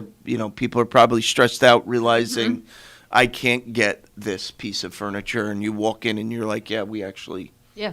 can do it. Yeah, that's great. And feel free to buy a couple other things while you're here, the old upsell. Thanks for coming Dan in. sounds like he wants a job. He's I missing know. I Merle. might, He's actually. missing Merle yelling at him. I could put on the pressure. Actually, I could see a lot of similarities there, actually. Me and Merle? Yes. That's a compliment, That's a compliment, yeah. You know, it's funny because, she told me one time, I was 18 years old, I'm working for her, and I'm walking around and I got a puss on my face, and it's a Friday afternoon. Honey, what's wrong? And I'm just, She asked me 3 times, and I don't answer. She says, get in my office. Well, her office was like as big as this table, right? So there she is sitting there, and she goes, honey, what the bleep is wrong? Merle Nothing never wrong. spoke like that. Yeah. To Dan, she did. Yeah. So I said, she goes, honey, people come here to see your smiling face. What the bleep is wrong? I said, oh, my girlfriend and I just broke up. She says, okay, you got 2 choices. Either go home and cost yourself however much money you're going to make tonight, or wipe that puss off your face and get back upstairs and get to work. I can tell you what Dave calls it. My daughter works for Dave. The Disney experience. Yes. When you come here, it's the Disney experience. And you know what? I chose to go upstairs and work, and I remember it because it was a life-teaching moment. 1994, this was, and I made the date and everything? I made let's not go there, Charlotte. I made $170 that night. All right, so we got to take a break. Bottom of the hour, Charlene. Thanks for having me. Wheaties Furniture on 28 in Kingston. Stop in and see them. They do have furniture for sale and available. So we'll be back in a minute with Dave Amato. Thank you, folks. Thank you so much. Thank you, Dan and Fran. This is the Dan and Fran Show. And it is Friday, January 28th, and 25 degrees right now here in Uptown Kingston. And this last portion of Kingston Community Radio was brought to you by Norman Staffing. We'll be right back after these messages. We are Lions. We bring hope where it's needed. We are a global force for good. Support causes that matter. Change lives. Change communities. Change the world. We can do more together than we can alone. Join in. Experience the joy of serving. Be part of the movement. Give back. Let's unite the world for good. We are Lions. You can be too. Visit weserve.org. Hi, this is Tony Marmo from Norman Staffing, and we've been bringing together employers and job seekers since 1980. If you're an employer and have job vacancies, let Norman Staffing help fill them with permanent or temporary workers. We screen, interview, and recommend the best candidates for your company. We make the employment process easier and faster for you. Please call Norman Staffing for your employment needs at 338-9111, 338-9111, or normanstaffing.com.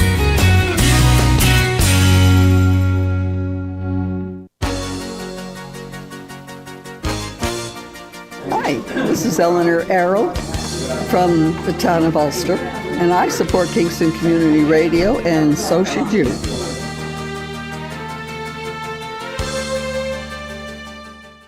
And thank you for supporting Kingston Community Radio by listening to Kingston Community Radio, and your call-in number is 331-9255. When you get an idea, you get a suggestion, you get a thought, you get a question, just give us a call. And it is now 8:31 a.m., and it's 25 degrees on this Friday, January 28th. Occasional snow showers today with a possibility of 40%, with a high today of 30 degrees.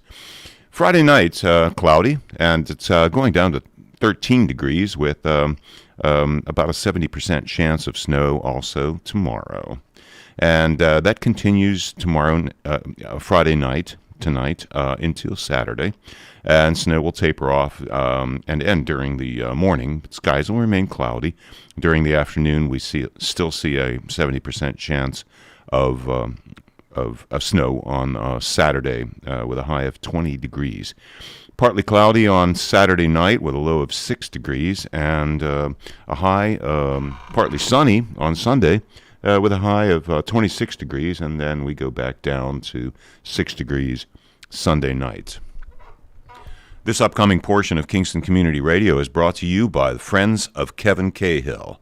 As a strong advocate of local broadcasting, Assemblymember Cahill urges you to support Kingston Community Radio with your time and donations. Your contributions keep KCR vital and on the air at FM 92.5, AM 920, and on the web at mykcr.org.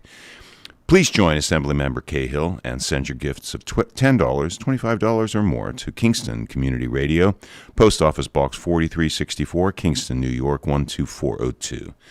Together, let's keep KCR alive. And we're keeping Dan and Fran alive right now. And we have everybody in the on-air studio, and let's get back to the on-air studio.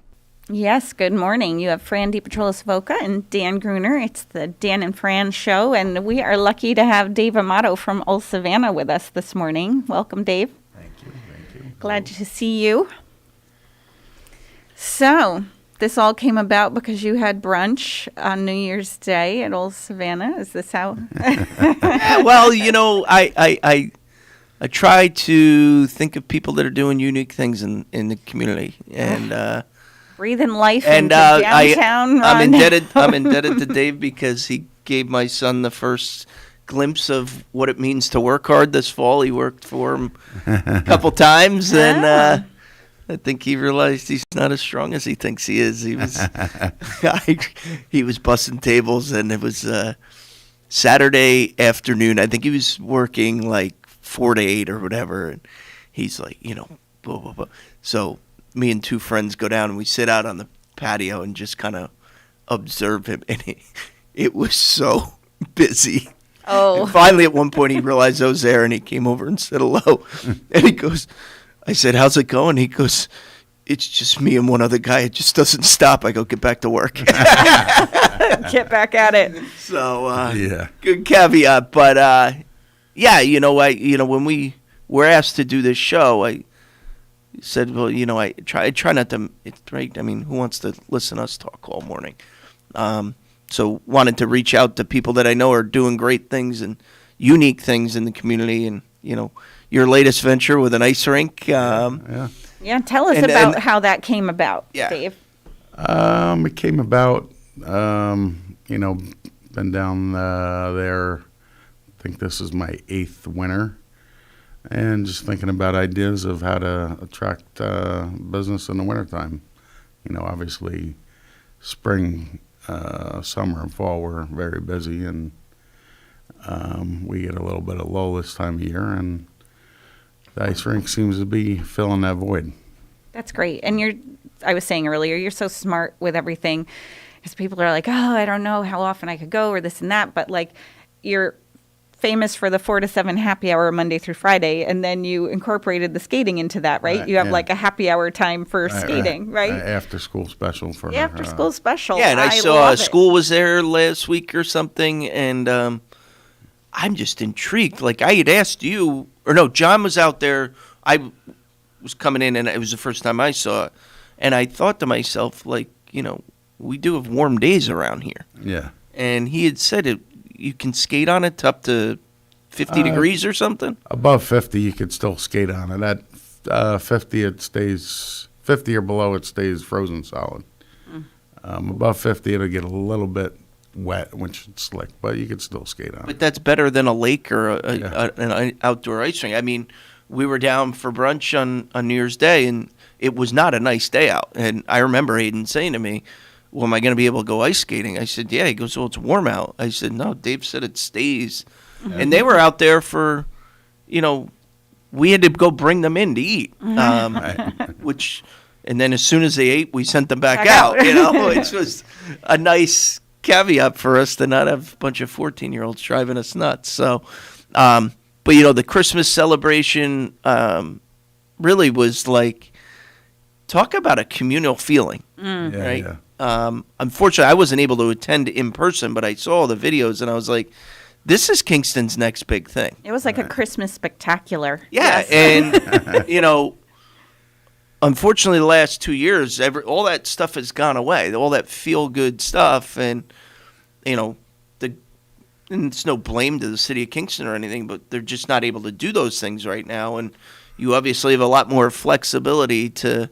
And I talked to a dozen people that were there and just said it was fantastic. I mean, God, the tree. What the tree? I don't know how big was that tree. 30 foot high. And where did that come from? Herzog's got it for me. Wow. Okay. Came You might from- know some people at Herzog's. Yeah. But it was just that, I love that stuff, right? I mean, that's our family always grew up celebrating Christmas, and Yeah, it's my favorite time of year, And it shows. Yeah, exactly. Yeah. So what else do you have coming up for the community? So on President's Weekend, we're going to do a Winterfest. We have an ice bar coming in that you've probably seen similar up to, in the Lake George area. Up north, they do things like that. So kind of like an outdoor entertainment weekend. We're going to do a kickoff party Friday night, skating under the stars with Eddie Parker DJing. Oh, that's going to be great. I love winter outdoor parties. Yeah. I went to college in Vermont, so you had no choice. But and That's then awesome. Saturday and Sunday we have a bunch of stuff lined up.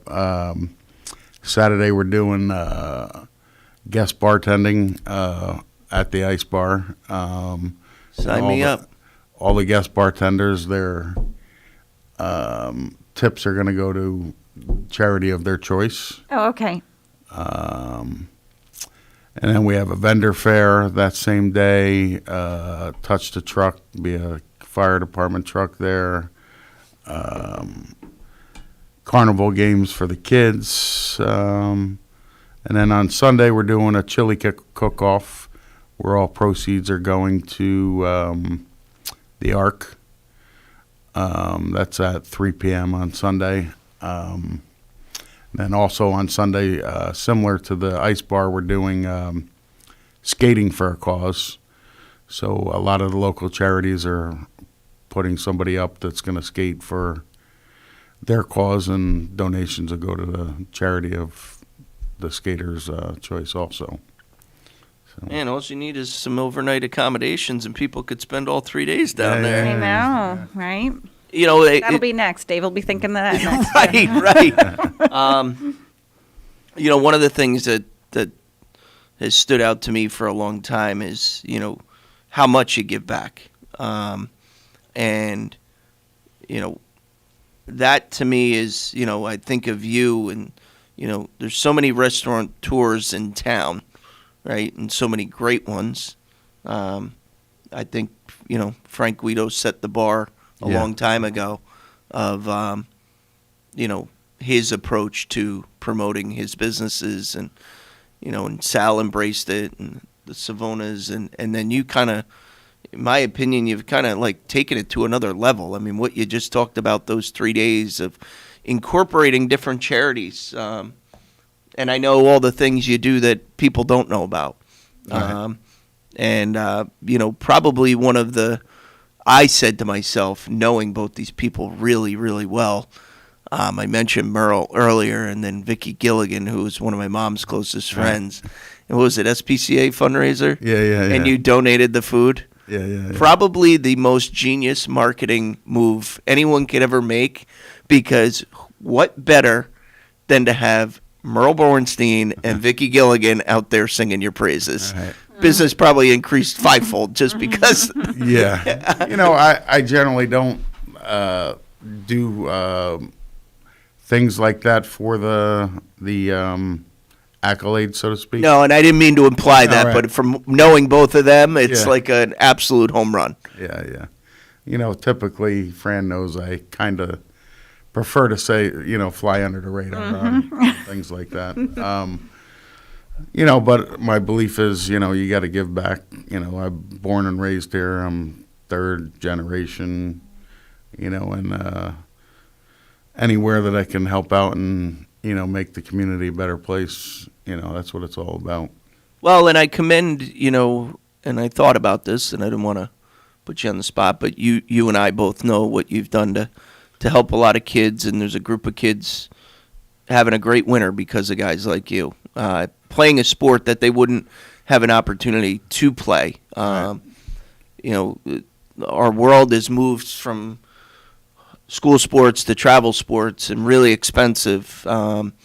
And the reality is there's a lot of kids in Kingston that don't have an opportunity to participate in some of those programs. And I decided I was going to do something about that. And so just approach people privately, not for, sponsorships. And you were the first person that stepped up, and that gave me the confidence to say, you know what, this can work. And it did work. And, it's those things that, and there's a lot of other people that operate in the same way. And that to me, somebody that's always asking for money, I try to be cognizant of who and when and what I ask for. But I also know there's a group of people in the community that you can always count on, and you're part of that crew. And thank you. It's nice to see that, that you are doing business in January and people are down there having fun. And because I imagine for many years it was so incredibly stressful looking at that enormous building and there's nobody there, and I can't imagine what your heating bills are. Right. So it's wonderful to see you and you just keep evolving. Like, I didn't even know about this whole President's Weekend thing. Yeah. That'll all be coming out on social media today, the details. So sorry if I jumped the gun on that there. But No, Tiffany it's was all okay. excited. Yeah. No. That's There's no bad PR. No. But yeah, so I mean, yeah, the winter's been good, and I'm very, very blessed by the community. And there was a big skate off over the holidays that I witnessed, where your son outshined his superstar athlete cousin, who didn't really live up to the hype he was talking, I hear, over Christmas. Little family rivalry going on. Oh, my on God. The ice. Yeah, Maddie's very, very competitive, even though Joseph's only 9. He took it a little serious. He had this teed up apparently as like an Olympic skate off, and from what I understand, Matt might have had too good a time at Christmas dinner and didn't really perform the next day to the level. And his aunts might have taken the liberty to record it and share it with us. I love it. Dave's nephew, Matt, has been instrumental in my son's developing lacrosse. He's worked with him for 3 years now over the summer. And, Matt's now playing in college. And it's just, kind of scares me, but they're kind of the same person. Ton of energy, and sports is here, and then everything else will just work out, kind of thing. But he's really been great. So I have a kind of a unique, great kid, Matty. Yeah, and a hard worker too. I know he's both times I was down over the holidays, he was there. Yeah, he was there hustling. So you employ a lot of people, Dave. Do you have trouble getting staff ever? I know a lot of places have. Yeah, my core staff is pretty solid. But the peak of the season gets a little tough. Mm-hmm. So we're probably going to start hiring for the season pretty soon. Oh, good. And I know, talking to some other restaurant owners, the kitchen's been a challenge. Yeah. Oh. And to me, that's got to be like your biggest fear, right? I mean, I grew up working in restaurants, and I know how just incredibly intense it is. And I often say to people, unless you've been there, get a drink, sit down, and relax, because you have no idea what's going on behind I the mean, scenes. you want to talk Exactly. about, right? I mean, I have a fairly good, idea of your volume is amazing, and what transpires behind that kitchen door is a whole other world. And I know. People think it's magic. That everything's just working. I may have at one point in my time at the Armadillo asked somebody, "Once you walk a night in my shoes?" And Merle did not like that at all. But it was a moment of vindication for me. And you're dealing with the front end and the back end, right? Exactly. I mean, it's just an incredible Tying amount it all of pressure. together, making it work. So. Yeah.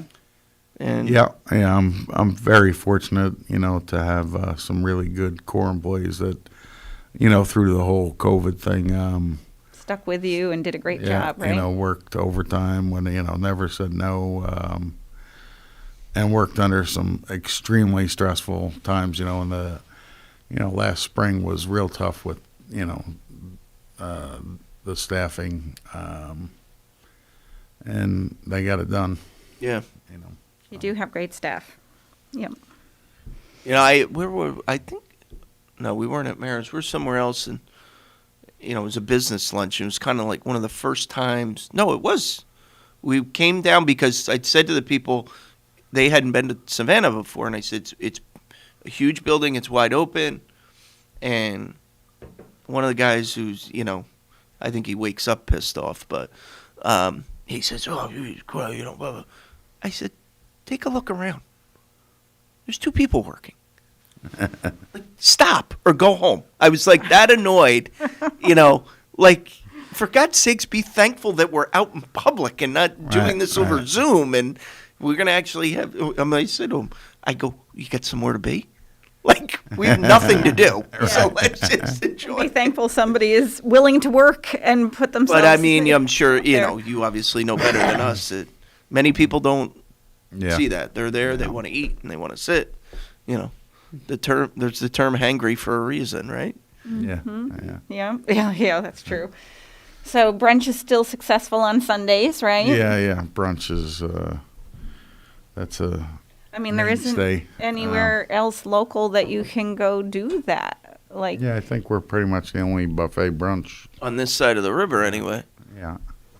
And a real spread.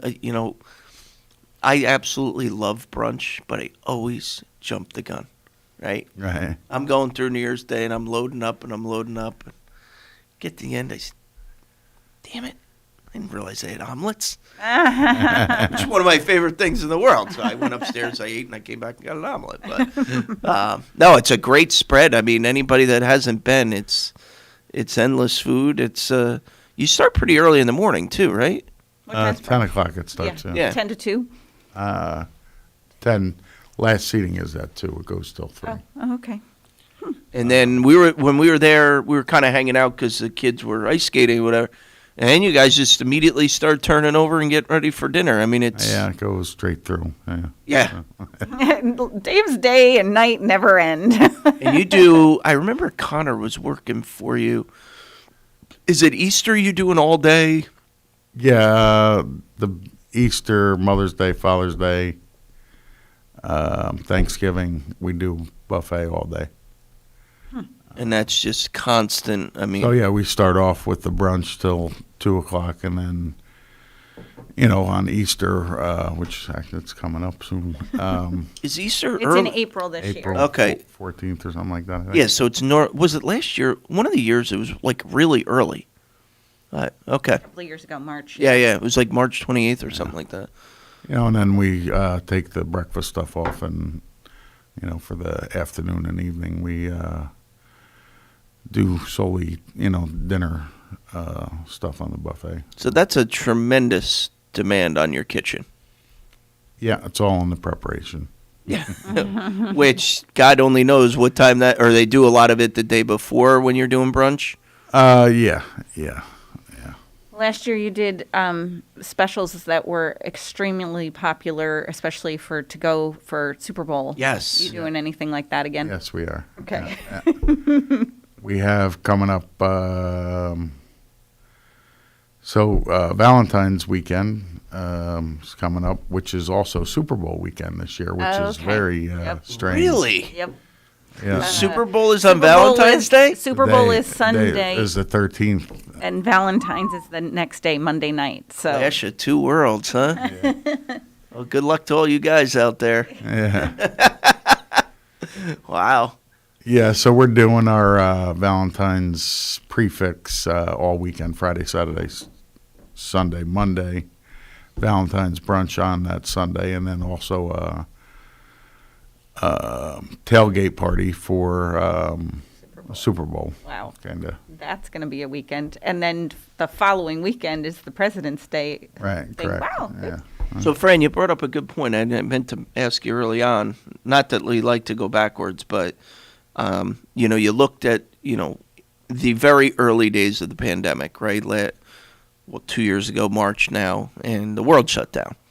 And you almost seemed like overnight pivoted to a full family to go.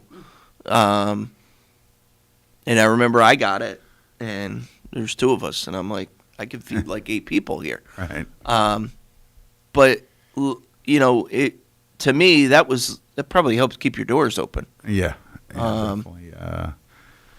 During that time, it was really, that goes to show you the community that's around us. I mean, I would have never. I mean, yes, the idea of the family meal was a great idea, but I would have never imagined, like, on a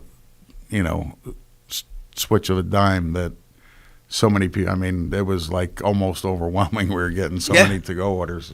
Yeah, and but that says a lot, about Kingston, and everybody kind of stepped up and helped all the restaurants out. Well, I think it's a common theme of this morning of right from Paul Rakoff to Charlene to you, we all want to support each other. We all do support each other, and that's really what we want to encourage here. That I made a cognizant effort during that time. We did take out once a week, and wanted to do more, but it just But I made sure we rotated around. To me, that's if everybody takes that approach of we all can do our little part, Kingston's gone through some challenges, and I hope that we can continue to improve, I should say. There's some good things on the horizon, and I think we all can just keep helping each other. How much longer do you plan on keeping the ice rink open? Through February at least. Depends really on the weather. Yeah. And then does it get taken down for the summer season? Yeah, and it gets taken down, put in storage, and then the tent comes out, and we get ready for all the catering. things that come. Yeah, oh my goodness. I'm excited for this Winterfest. I think I'm excited for Super Bowl weekend, everything that's going on there. Wow, yeah. That's 2 weekends in a row. I'm going to be living down there. If you need any extra help, hire me. Yeah, but I went to college in Burlington, Vermont, and they used to do this outdoor thing, and I was joked. I'm like, why do they do this in February? Like, they could do it at the end of March, and it would still be freezing. And it was awesome, but it was so incredibly cold. Yeah, I've been to it up at the Sagamore, so thank you for bringing it to us so we don't have to travel. Yeah. And I don't know if I'm quite the Sagamore, but I expect it to be, and I think you will. It's all our it's the environment. expectations It's the before. environment we create, right? You've taken what you've had and just turned it into something that when you do something that's fun for the kids, the parents don't care how much it costs. Get them out of our hair for an hour or two, and we can go enjoy ourselves. You don't need skates because skates come with it. If you have skates, you can bring them, but you don't have to. They have skates there, so get on out there. Especially, it's going to be February next week, so if it's only going to be here for one more month, get out there, take advantage of it. Absolutely. And looking at time here, Fran, I mentioned I got to scoot. We got 3 minutes. I've got to scoot to. If Dr. Efros' office is listening, we're on our way. We're on our way. For Are 9 they o'clock. In Saugerties? No, they're actually right on Hurley Avenue, past the okay. Lions Club, and then they're in Hudson too. Okay, there you go. But so, Dave, did we cover everything? Yeah. So I'm gonna scoot. Dave, thanks for coming in. Thanks for everything you do. Thank you. And Thank we'll you, be in Dan. touch. We're having a little party down there Have for your our kids in orthodontist March. on. Quick checkup, and then he's got a history test. So Yeah, have a and- great weekend, everybody. Have him as a guest. Thank you, next Daniel. time. Okay, ask while you're there. Dan Gruner. He's into marketing. So did we cover everything? I think so. All right. It's going to be a busy month down there. Yeah, It's going to yeah. bring you right into March and all the festivities that come with that. And St. Patty's Day is right right after that, not too long. So, And there is going to be a Shamrock Run, so that's going to end up right at your door. I believe the parade, they did announce as of now, the parade is happening too. Okay, so there you go. So, and then the next thing you know, like you said, it'll be April and you'll have the tent back out and people are going to be ready to do some outdoor catering and parties will start and bring you right through the summer. So good for you. Thanks for being there. Thanks for being here today. Oh, thank you for having me. Yeah, no, we appreciate everything you do. It's a great place to have in our community. What would we do if you weren't there, Dave? We'd be building boats, I guess, right? Yeah. It's an old boat building building. Right. So maybe we'd be building boats. So But no, thank you. it's an amazing territory down there. Go see the museum, have lunch at Old Savannah. There's so much. It's always a nice little walk after lunch or dinner. Mm-hmm. Always a nice little walk along the waterfront. Yeah, a little exercise after lunch. All right, and I'll see you at happy hour. Thanks for coming in. I know it's not always easy with the hours that you keep with a business like yours to come in this early. Thank you, Dave. So thank you so much for coming in. I go to work at 8 a.m. anyway. So All right. I'm going to bring my son to school. So you're working Okay, now. enjoy your day. Thank you. Thank you. Thank you, Fran. Thank you, David. Okay. And thank you, Fran. And we've had a wonderful day with Dave Amato of Old Savannah and Charlene Weisberg Martin from Weedy Furniture and Paul Rakoff of Hill Valley Candles. Was the Dan and Fran show, and we had a fantastic time. Thank you for being with us here at KCR, Kingston Community Radio, AM 920 and 92.5 FM. This last portion of Kingston Community Radio was brought to you by the Friends of Kevin Cahill. As a strong advocate of local broadcasting, Assemblymember Cahill urges you to support Kingston Community Radio with your time and donations. Your contributions keep KCR vital and on the air at AM 920, 92.5 FM, and online at mykcr.org. Send your gifts to Post Office Box 4364, Kingston, New York 12402. Together, keeping KCR alive. And we thank you for being with us today and sharing the morning with us. Talk radio at its best. Inspired discussions of, by, and for the community. We invite you to be with us Monday morning at 7 a.m. for a Medical Monday. And until then, we wish you every success in growing and developing Kingston and all our neighboring communities. We now return you to Magic 92.5.